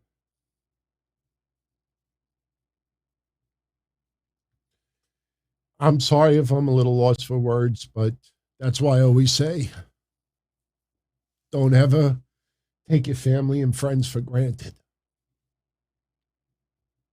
You know.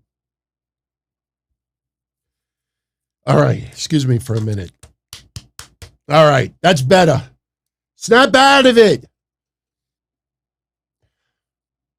I hope everybody's having a good new year. If you have close friends and family, I'm sorry for again. I wanted to put a little, reality in this. I know there's a lot of people out there. Oh, Happy New Year. Remember who it matters. And, truly, where we have a new year, and obviously COVID is not going to leave tomorrow. Obviously, racial tensions are not going to go away tomorrow. Republican versus Democrat, black versus white, Tony Khan versus Big Swole, and all that. It's not going to end tomorrow. But you can focus on yourselves, the people around you, your family, your friends, what makes you happy. And it might come off selfish sometimes. Don't ever, ever feel guilty about being happy, about spending time with family, about spending time with friends, going on social media and telling people that you have good things going your way or you're happy. And you're gonna find it. You're gonna see people that will get mad at you, almost like you're rubbing in your happiness. A lot of you out there have seen that. Somebody gets a shout out from somebody famous, and people get jealous at that. You get a relation, you get a job, you get this, you get that, and people, that's the thing that irritates me more than anything. So believe me, I'm sorry for anybody that may not have liked that video, or maybe it hits home. Maybe that video got a few people upset because maybe they're missing someone that is no longer here. But believe me when I tell you, when I say that my family and my fiance are my life, that is the God honest truth. She's very, very special because she likes wrestling also, and she knows that this makes me happy. Spending time with you, having some fun. Honestly, I'm not even saying this bragging, but, my head hurts now from slapping it. Tell me another show out there. Tell me any wrestling podcast out there that always tries to keep it real and always brings up, real life situation. Listen, I get it. I get it. You want to talk about wrestling?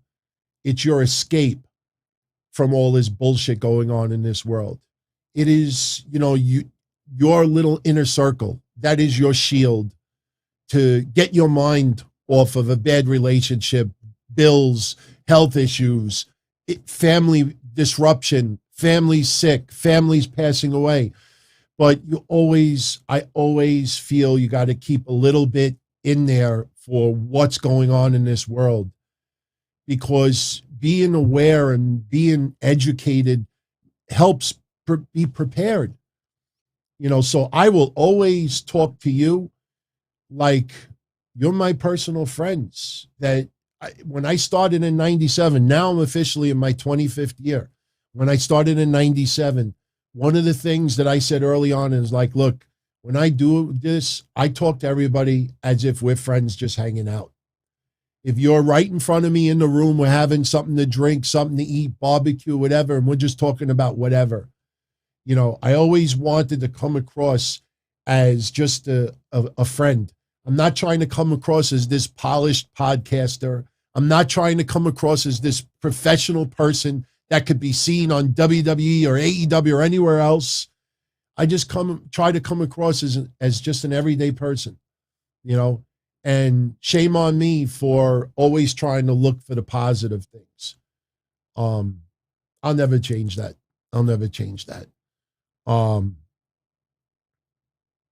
I don't know why I wanted to share that video tonight. I think it was just show you how much my family means to me. And I don't know if I could ever show that video to them. I'm surprised I didn't lose it more. Last time I watched that was right around the time I recorded it. I just broke down. So, all right, let's start bringing this home. Near Rofe, much love, my friend. All the best to you in 2022, you and your family. You're going to kick the shit out of Hodgkins, and you're going to see the birth of your second child, and we're going to celebrate with you. And I really mean that. So keep fighting the good battle, not just health-wise, but peace and everything else. I mean, I live in New York, and it's supposed to be a bad parts of this. There's bad areas. I can only imagine what it must be like sometimes living in Israel or in Palestine, either side.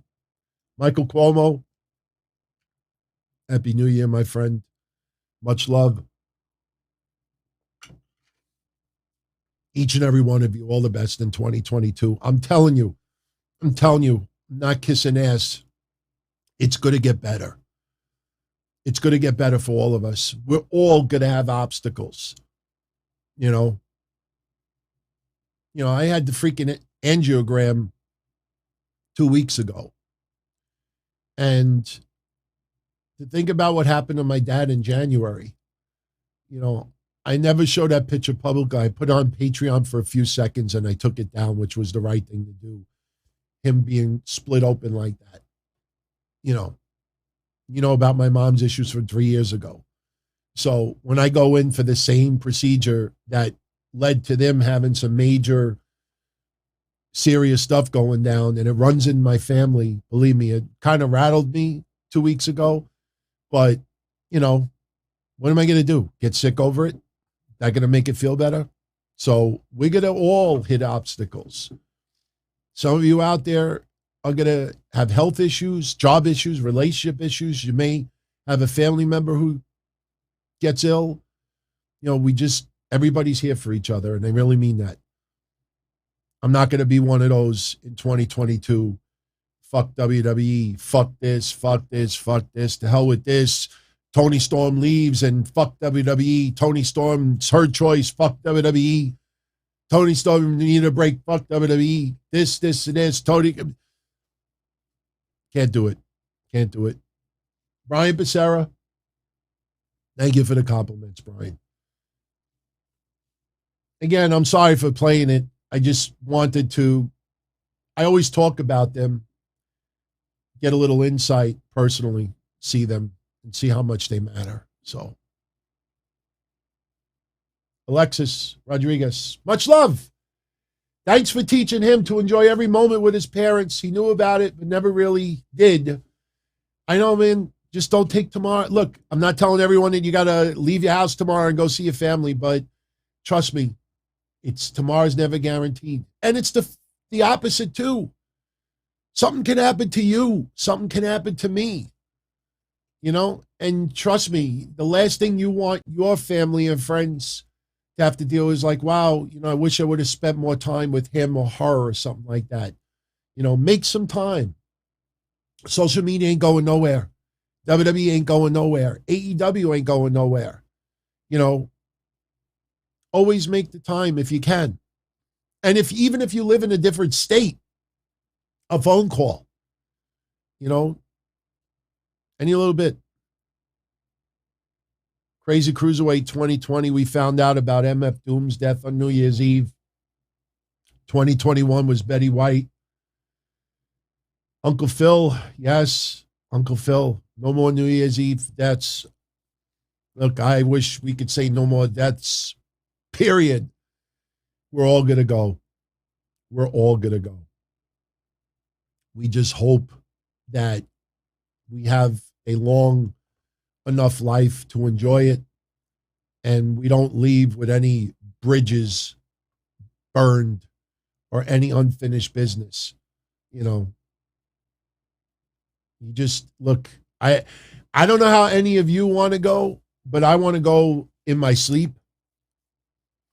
Or if I have something terminal, you heard it now. You're my official witnesses. So if anything ever happens to me, and if any of my family, my fiance, anybody ever goes on social media, we don't know what he wanted. We don't know what his last request was. We don't know. If I'm a vegetable somewhere, you just say, look, put me in a home, put all morphine in me, give me all the pain medicine where I just sit back and I'm just like, this feels good. So it almost feels as good as sex. So, but we don't want to talk about that. Come on, this is January 1st. This is not doom. Whether it's MF or anything else. Well, we're going to have a good 2022. I tell you, I'm looking forward to doing the predictions episode. We got to start thinking about what are we going to come up with predictions for 2022. Anything good? Why does it seem like we keep seeing the same freaking fireworks up there? Doesn't it? Oh, there's some podcasters with those blue balls tonight. That's it. The closest they're getting to any balls dropping. That's it. What I saw earlier at the Tony Khan stuff, I watched 3 websites, big news websites, blue check marks, all stand up for a change. Stand up like, holy shit. They're actually calling Tony Khan out on this one, and they deleted it. I thought it was a misspelling. And look, you know, too bad I don't have a troll account. If I had a troll account, I just posted there. I'm sure some people caught the tweets. I'm sure you'll see some people writing tweet and deletes because not all the people in these websites are beloved. So I'm sure you'll see them. I mean, I never ever saw garbage reporting in all my years watching wrestling. I've never seen garbage like I've seen in the last couple of years. So, wait, what's this? Brian M. Shout out, Brian M. No comments. Just wanted to wish everybody Happy New Year. Much love, Brian. Thank you very much for that. Very, very kind of you. Hope you're enjoying your New Year's. Dahak, 666. He hopes it's not a New Year, same crap situation. Get yourself a cup of cocoa and a donut. See, now I'm off keto officially. Like I said, I don't want to be rude and eat pizza and cannolis live on the show, but believe me, I didn't buy it just to throw them away. I'll probably have a little midnight snack, something I haven't done in a very long time. Have some pizza. But, Dahak, you know, this endemic is right about here. I'm telling you. Believe it or not, here, look. This is a COVID test I took yesterday. I don't know if you could see it. you could probably do a Google image search, but there's two lines. There's a C and a T.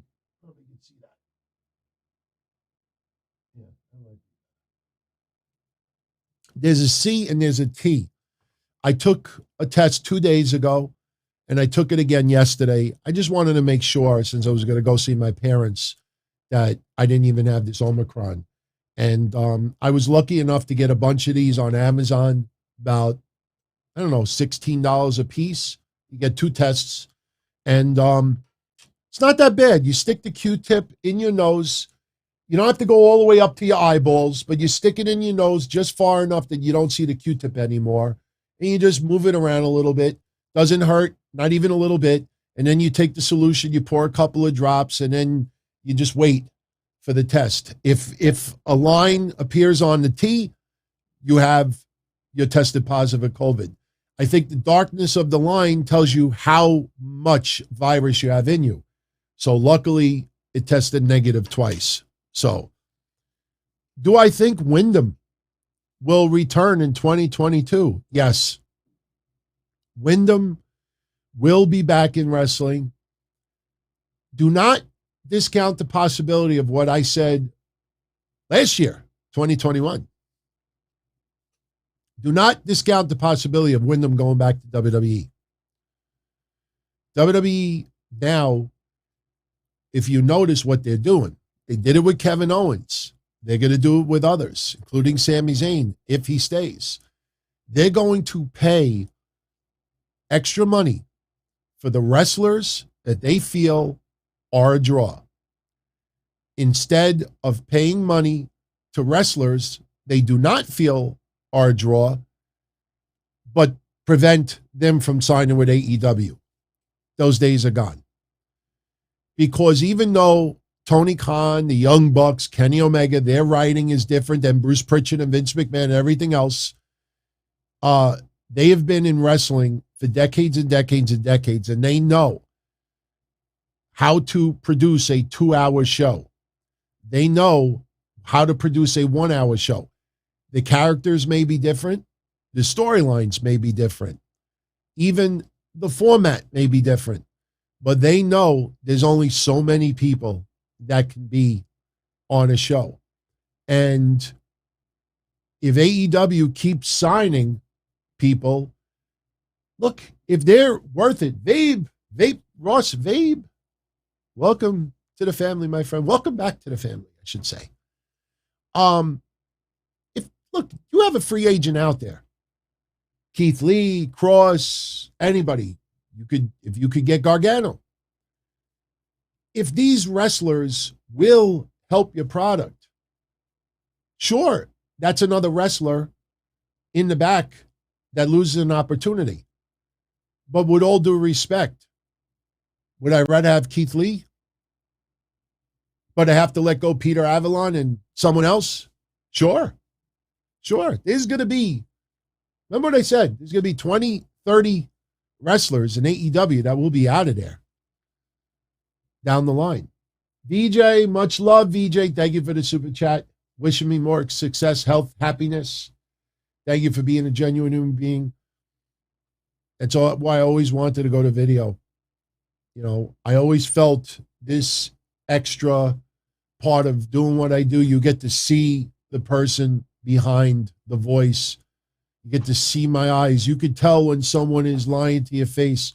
You do audio only, and you could make yourself into something that you're not. And my God, the level of fraud that's out there, you know, it catches up to people sooner or later.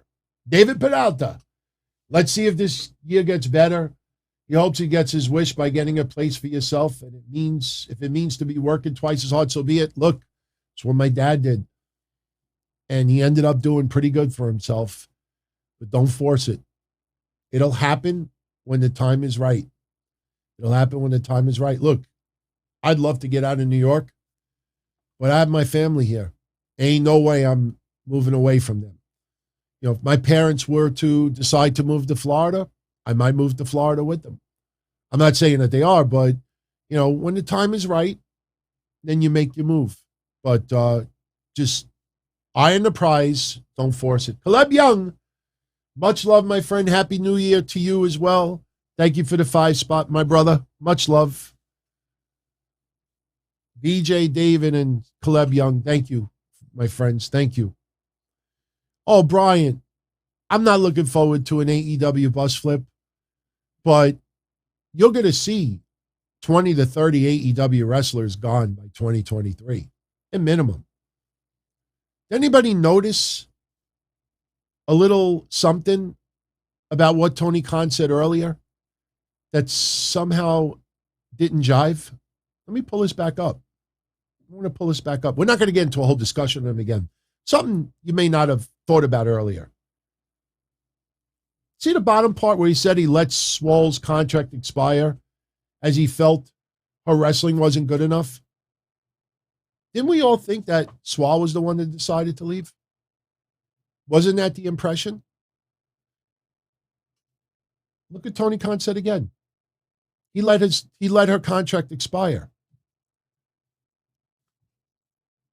Remember I told you how the AEW contracts run for the bottom, middle to lower tier, the structure? You don't wrestle, you don't get paid. So they throw you on an AEW dark match once in a while. You know, you don't wrestle, you don't get paid. So when you see all these people signing and they're still working other places, you realize that the AEW contract is not a very exclusive deal. In fact, the amount of money involved is just a fraction. There was no way. Listen, I don't know if you figured it out. I think you have. We figured it out a long time ago. You could get a very good idea of the type of person AEW is looking to hire. They're looking to hire someone who has outside means of income. Stoney Loney with the 5 spot, my friend. Happy New Year to you as well. Loves the show. Listens all the time. You don't have to super chat all the time, my friend. I appreciate your support. No, that's for everybody out there. Absolutely. You keep tuning in. It's the greatest gift you could give for me. Seriously. If you know anyone else out there, I promise you no one's going to assault you for doing it. If any of you out there know other people that like to talk wrestling and have a little bit of real life combo mixed in with it, let them know about the channel. Let them know about the shows. If you can't tune in video, tune in audio. You know, any way you could support, it is appreciated. Believe me when I tell you. So, just getting back to the AEW, you can figure out the type of person they're looking for. They're looking for someone that has other revenue sources. They're looking for someone because AEW cannot afford. Don't say to me, oh, Tony and Shad Khan are millionaires, billionaires. That's not the point. If you just look at smart business, do you think that they paid premium money for Jay Lethal to wrestle once? But he has a dark match. He has an elevation match. He was in a battle royal. You think he's getting paid big time money to only work once? You think Kyle O'Reilly is getting paid premium money? You think Bobby Fish? You think any of these people? They're looking for people who have other revenue sources. Gaming, Twitch, merchandise, wrestles a lot of indie. So you sign with us, we give you a small fraction of what you used to get with WWE. But if you want to work here, you can. If you want to Twitch, you can. If you want to do cameos, you can. If you want to game, you can. You could do all this stuff and make all this money, and we don't want any of it. But if we need you for our shows, you're always available for our shows. How much money do you think Adam Cole is getting with AEW? Think Adam Cole's getting paid the same amount that he got in WWE? No. Not even close. But Adam Cole gets over 100 G's doing Twitch. I'm just saying, if he gets 100 G's, well, now when you add up Twitch and this, now he's making some serious coin. And there's nothing wrong with that. But if you follow very closely, why do you think Eric Rowan never got brought in? You think Eric Rowan's going to hang out on Twitch? Game? You think he's going to do all this other? He doesn't. He doesn't fit that mold. Braun Strowman. Why didn't he come in? You look down the line, you could see there is a certain type of person. It's not just a type of wrestler. It's a certain profile that fits in with WWE. Johnny Gargano would fit that mold perfectly. Johnny, you could still game. You could still go home. You could still do this, and this. And we'll give you this amount. It would be a fraction of what WWE gave him. But you add all these other revenue sources, and it might be very close to what he was offered in WWE. Z-Paul, 2021 was a great year for him. He moved from Brooklyn to Orlando in 2015, moved out of Orlando to Archbald, Pennsylvania, and he loves it. Do not move to Florida. Well, the area that my parents have a place is Marco Island, which unfortunately did get leveled with the hurricanes a few years back. But, they have rebuilt quite good. It's pretty close to Naples, but their community is really, really a nice community. I mean, I know there's areas of Florida I wouldn't go anywhere near. But hey, not everything about 2021 sucked. Let's be honest. As wrestling fans, we got back to live crowds. We've had some pretty damn good wrestling in 2020. I mean, look at the matches of the year when we didn't even get into that category yet.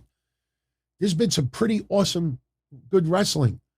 Bryan Danielson in AEW, CM Punk in AEW.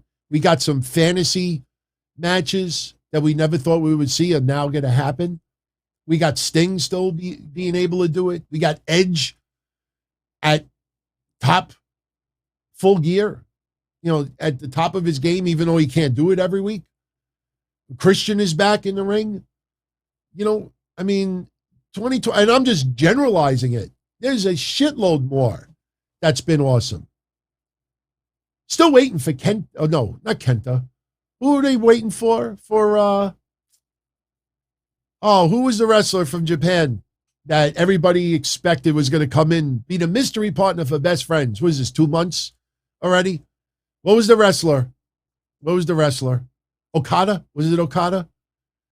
For 2 months. Oh, they are members of Chaos. 2 months. No Okada. That's because Okada's not wrestling in GCW. He's not wrestling for CDW. He's not wrestling for WWW. He's not wrestling for all these other places. When he wrestles for all these other places, then Tony Khan will work something out with him, and then, I get the Forbidden Door. You want to be the Forbidden Door? You book fucking Okada for an AEW show when he's not scheduled to work everywhere else. That's the true Forbidden Door. Not tease it for 2-3 months. Everybody, oh, no, yeah. Then when Okada wrestles 8 months later, this was an 8-month storyline waiting to develop.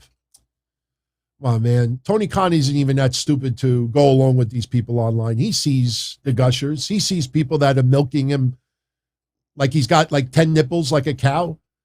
He's not stupid. Tony Khan's looking at all these podcasters. Ooh, look at this person, uttering my nipples, just milking, thinking I'm not giving him a shout out. Everything Tony says, epic, amazing, hilarious, unbelievable, that infamous pose, Booker of the Year.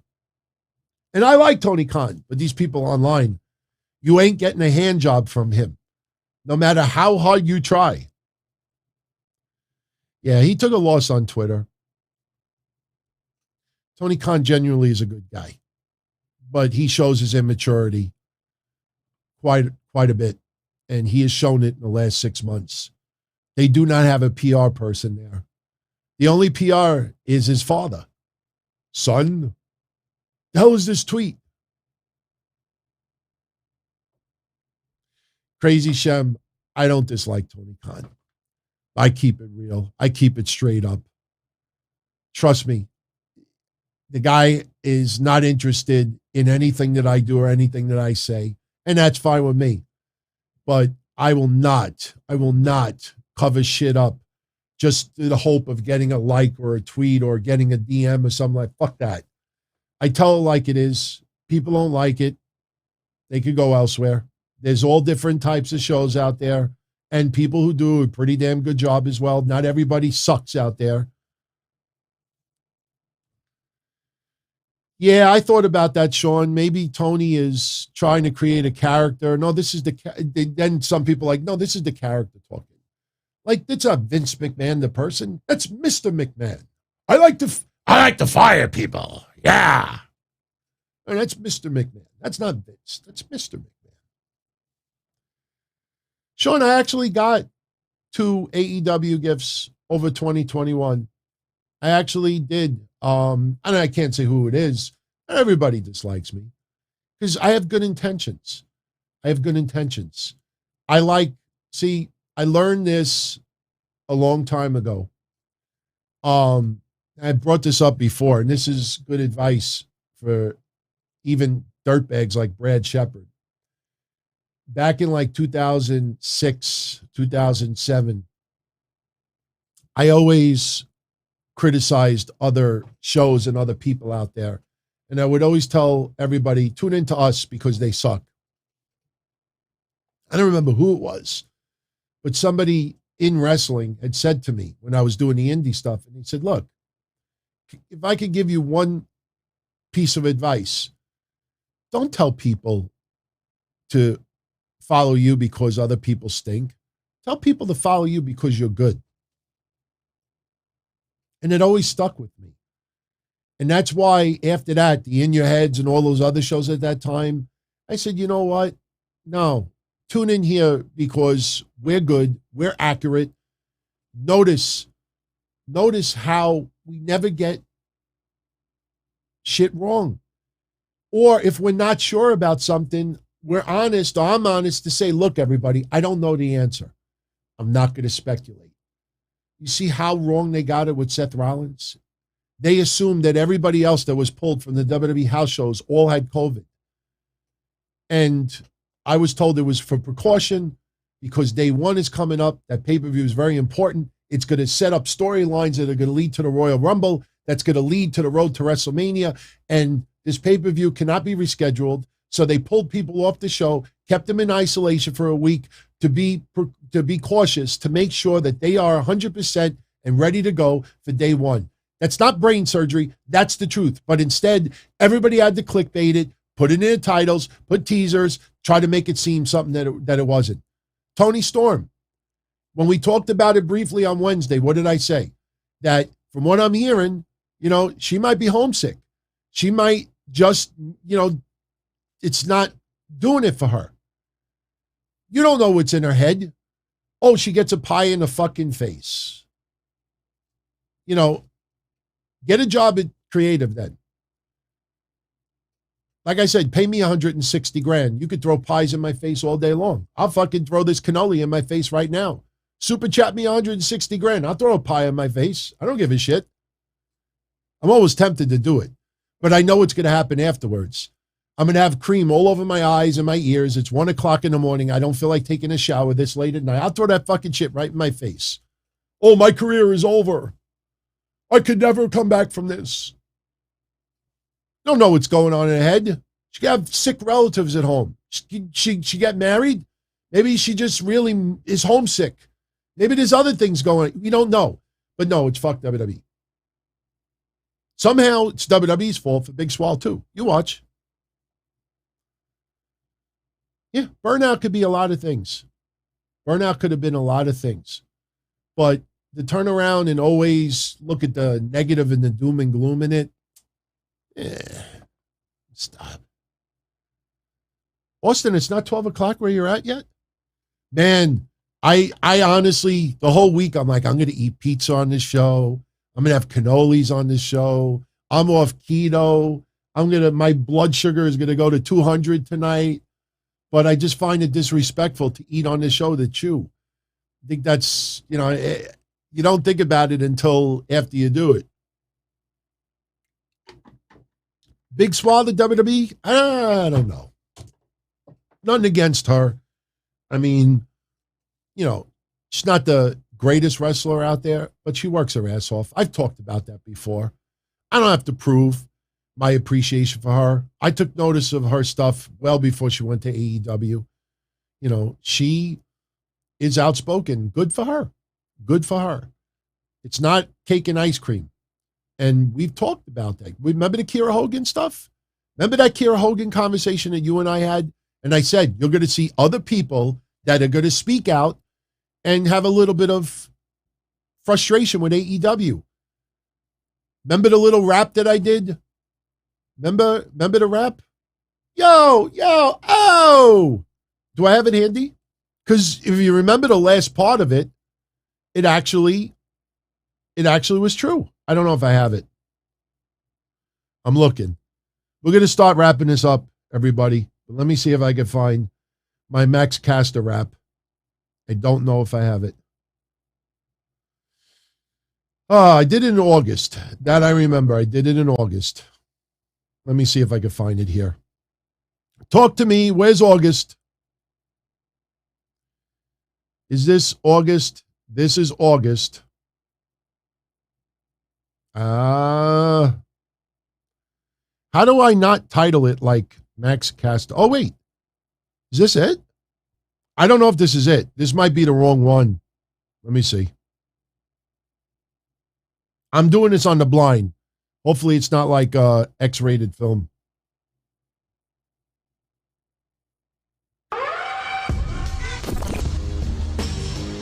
Yo! No, it's not the right one. I was wearing a Chris Jericho shirt. But the good thing is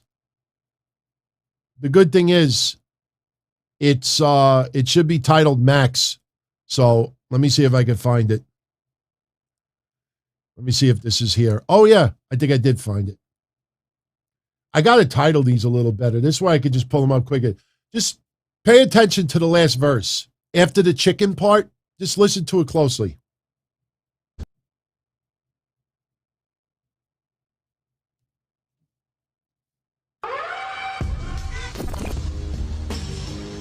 Yo, oh,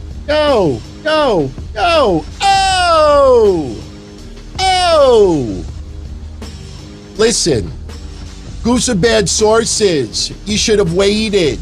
You premature ejaculated. Max is just a character. You're grief-stricken. You want the cornet fired over a bucket of chicken. Yo, kidding me? You think it's cause of woke? Then take a toke. AEW's hustling you. They're in on the joke. Soon you'll see the truth about the biz. Be prepared to wipe off that all elite jizz. Oh. I almost wiped it on my face like jizz. Then I got to wash it. People are starting to figure it out. They ain't much different than anything else. This is the nature of the business. All right. It's time to bring it home, everybody. It's 12:46 a.m. I have to be back here tomorrow. I don't have to, but I want to. We got WWE Day 1. I think it's going to be an excellent, excellent pay-per-view. I like that it's on a Saturday. Now, as far as Sunday with the sit-down, as of right now, yes, the show is on. I may just keep it about an hour. I absolutely loved what we did Wednesday. We got that down to an hour and 10 minutes, and it forced everything to stay on topic. Someone legitimately is trying to help me take the shows to the next level.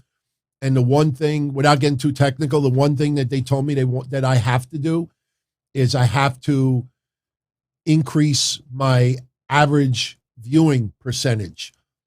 Like if the average viewing is 30 minutes, if it's 30 minutes of a 1 hour episode, that means that they tuned in for 50% of it, even if they come back and watch the other half later on. But if they tune into 30 minutes of a 2 hour episode, even if they come back and watch the rest of it, it means that people only watching a quarter at a time. And little things like that actually make a lot of difference. So, hey, I'm willing to try it. We'll see what happens. Yeah, there's no reason why we would have to go over an hour for day 1 tomorrow. You know, I got to remember that I should not be a replacement for day one. I give you my overall thoughts, what I thought of the matches, what I thought of the storylines, any decisions that were good or sucked, any moments of the show that are worth bringing up a second time. And then it's up to you if you want to watch it if you didn't, or if you want to watch it again. So I want to thank you. Any surprise returns tomorrow? No, I don't think so. I don't think so. Paul Heyman obviously will get involved in the main event. I don't see much else than that. I really think it's going to be a very good pay-per-view. And again, not trying to repeat what I said earlier, but just look, 2022 is definitely going to be better than 2021. I know last year I did not say the same. I said 2021 is going to look an awful lot like 2020. You got to remember, a year ago, vaccinations were a very small number of people were vaccinated. And yes, people who are vaccinated are still getting COVID. But remember what I have been saying, there's no vaccination that we've ever had that's 100% foolproof. Even vaccinations we had as children, as babies, those are not 100% either. But the idea is that if last year this many people were in the hospital, now this year this many people are in the hospital, that is a huge, huge difference. And look, there's going to be 1 million cases. There's already 1 million cases of Omicron every day. There are so many people that are not going to the doctor and getting tested positive. See this? My brother's kid, I talked about it earlier this week. My brother's kid, the day before Christmas, got Omicron. She's not part of the numbers that tested positive that they talked about in New York. Why? Because she never went to a doctor. She took the at-home test. It tested positive. The next day, she took the at-home test again. It tested positive. A day after that, it tested negative. 2 days after, it tested negative again. She never went to a doctor. So she was never counted as a person who tested positive.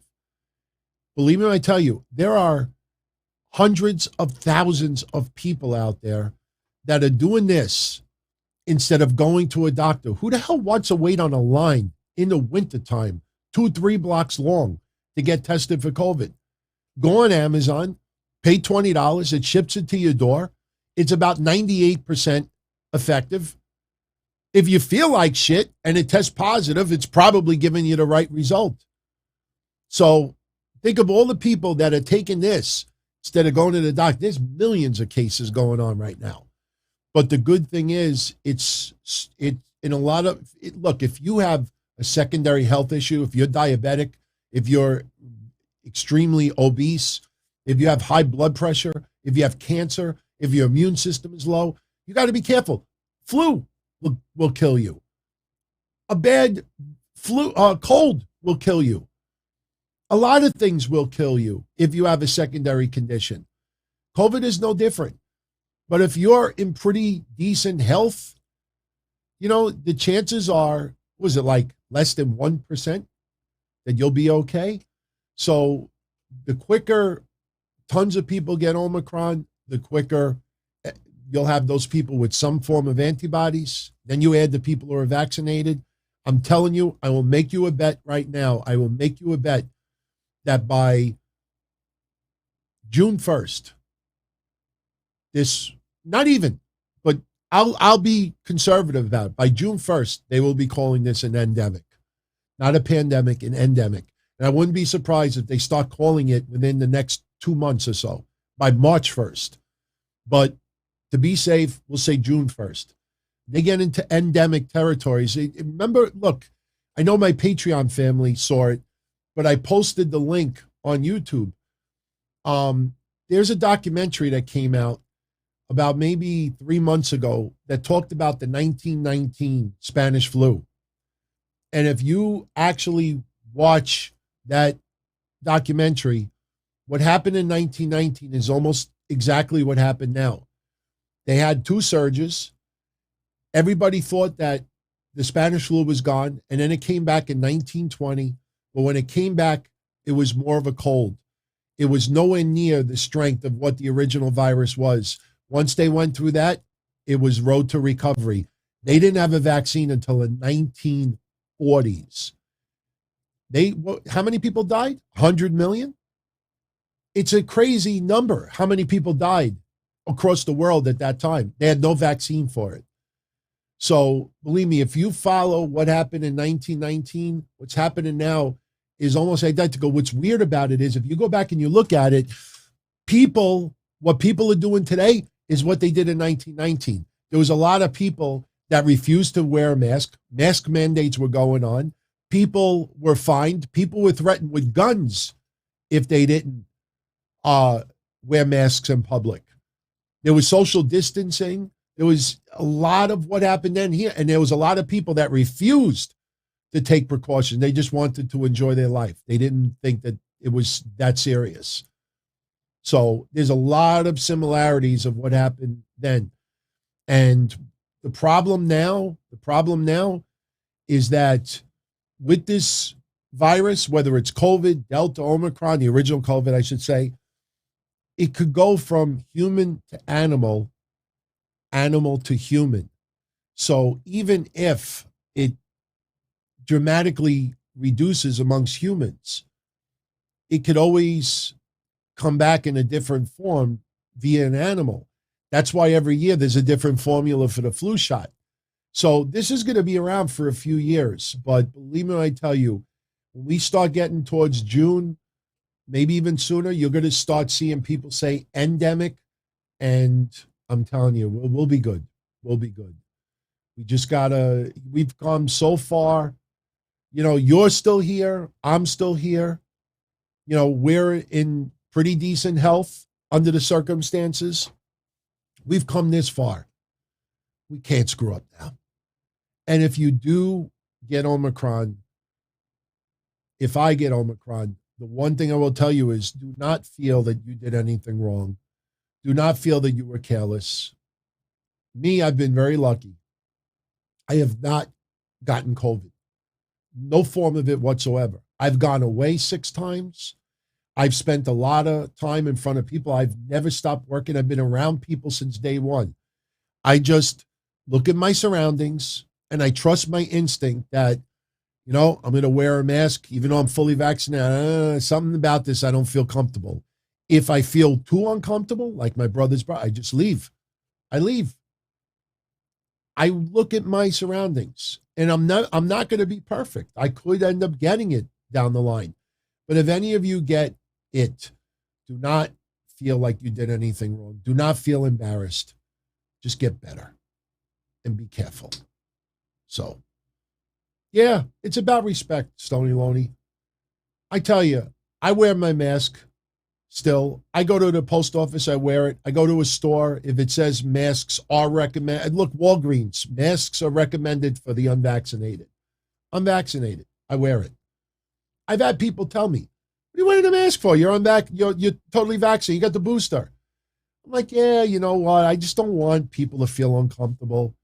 I don't know the other people around me. Even if I feel that they're safe, it's like, I don't want somebody to start freaking out like, oh my God, is this guy vaccinated? Do I have to walk around and shut?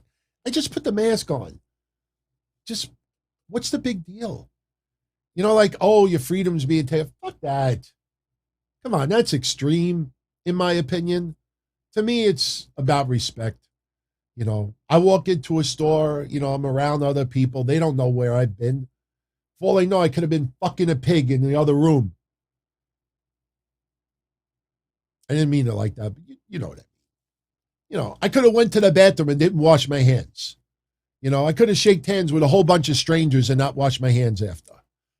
You know, they don't know where I've been. So I just put it on to be careful. Yeah, I mean, what's the big deal? You know, I don't like wearing a mask. It makes my nose itch. I got red spots on the top. I don't know if you can see it. I got red spots. You see it? I made fun of Rudolph too many times. Rudolph right now is like, yeah, how do you feel now, you asshole? Look, I got red spots on my nose. That's because of the mask rubbing into the top of my nose. I got like a little rug burn here. You know? So what? You know? Anyway, definitely should still be scared. But me, I look at it more than I don't want to take the chance to get my parents sick. Fuck me. You know, I don't care. If I get a little sick, I get a little sick. I don't want to get my parents sick. By the way, they are going back to Florida January 4th. My father's birthday is the 6th. So I will be bird sitting again starting this Sunday. So maybe next week, if we have, you know, a show where we have a little bit of fun time, maybe I'll bring him in the room. Hopefully he won't take a shit on my shirt like last time. I did a Patreon show and I had him in the room live and he took a massive dump on my shirt. I have video of it somewhere. But you know, Freddie he's something. He's a piece of work. But all right, everybody.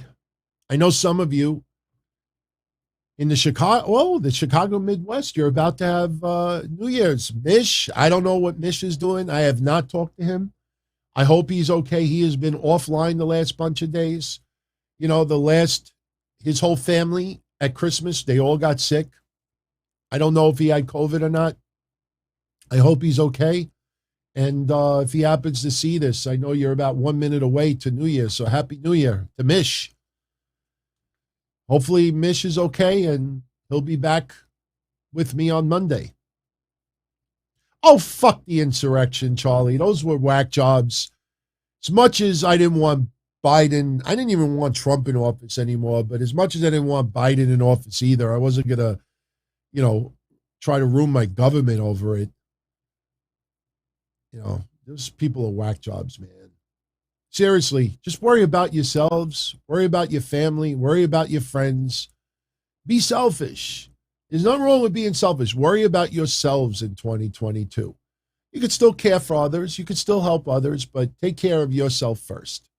Then you could take care of others. There's an old saying, you know, before you love someone else, you need to learn how to love yourself. Take care of yourself. You'll be okay.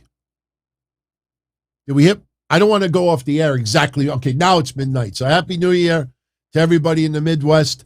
California, West Coast, you still have 2 hours to go. I can't stay on for 2 more hours. We're already 2 hours and 51 minutes. But look, for every one of you that tuned in, for everybody who stayed for the entire show, I can't thank you enough. This was fun. Happy New Year.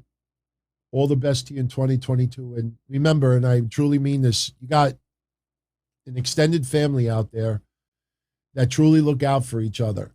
I mean, I'm sure they don't want you to write a book and tell them, you know, for hours about all your problems, but, you know, you need a little, you know, shoulder to lean on. You know, me and a ton of others out there are here. You know, we can only do so much, but there is a lot of people that truly care over here. And that is something that really, really, when people tell me privately, like, DT, what do you like about doing this mostly? And yes, being able to see me, seeing the person behind the voice, getting a little animated, showing you some things, you know, showing some old video and stuff like that, telling stories, sure. But also, it was very, very important for me that this vibe is a positive one. You know, we don't sit here and just like, oh, did you see the bunny today? Oh, she bled like a pig. She was awesome. This and that. Oh, did you see this? Oh, the madcap us. You know, no. I mean, we call out things that we don't like or are lackluster, but we always want to see things better. There are too many people out there that want WWE to screw up for material to get the. All you got to do is look at people's titles. Or look at people's banners. Me, I'm lazy with my thumbnails. You all see it. Look at my creative thumbnail for tomorrow. Oh, look at how much work I put in that. I put a red border, and I took two logos of me, and I put look at that. Oh, and I typed post-show review. All you got to do is look at titles of people's stuff. Negative, negative, negative, negative, negative, negative, negative, negative. That's the in thing right now. It's not the in thing for me. Sooner or later, that'll dry up. But we'll be going strong. And I guarantee you, you probably laugh more here and have a much better time here than a lot of other places. With all due respect. I'm not interested in hate, fuck this, fuck that, fuck this, hate. Anyway, everyone have a great rest of the night. Enjoy your weekend. Enjoy WWE Day 1. Looks solid. It looks solid. Let's hope that some of the scenarios we talked about earlier do not happen. But I will be here Saturday night, live, right after Day 1. We will talk about it. Hopefully it's a good show. And hope you could join me. So go drink, go eat, go have fun. I guarantee you, while I'm editing, putting this show online, these two bad boys will be down my esophagus, in my stomach, and before I even upload the show online, it'll be in my small intestine. And whatever causes insulin, was it the kidneys or whatever, the liver, whatever, your pancreas, right? In about 30 minutes, my pancreas is going to be like, the fuck did you just send me over here? Where's my keto stuff? What the hell is this sugar? What is this chocolate stuff? Fuck you, pancreas. Fuck you. As far back as I can remember, I always wanted to be a podcaster. For me to live any other way was nuts. To me, those goody-good people who worked shitty jobs for bum paychecks and took the subway to work every day and worried about their bills were dead. I mean, they were suckers. They had no balls. If I wanted something, I just took it. I ran everything. I paid the bills. I paid the host. I even paid the masked maniac. Everybody had their hands out.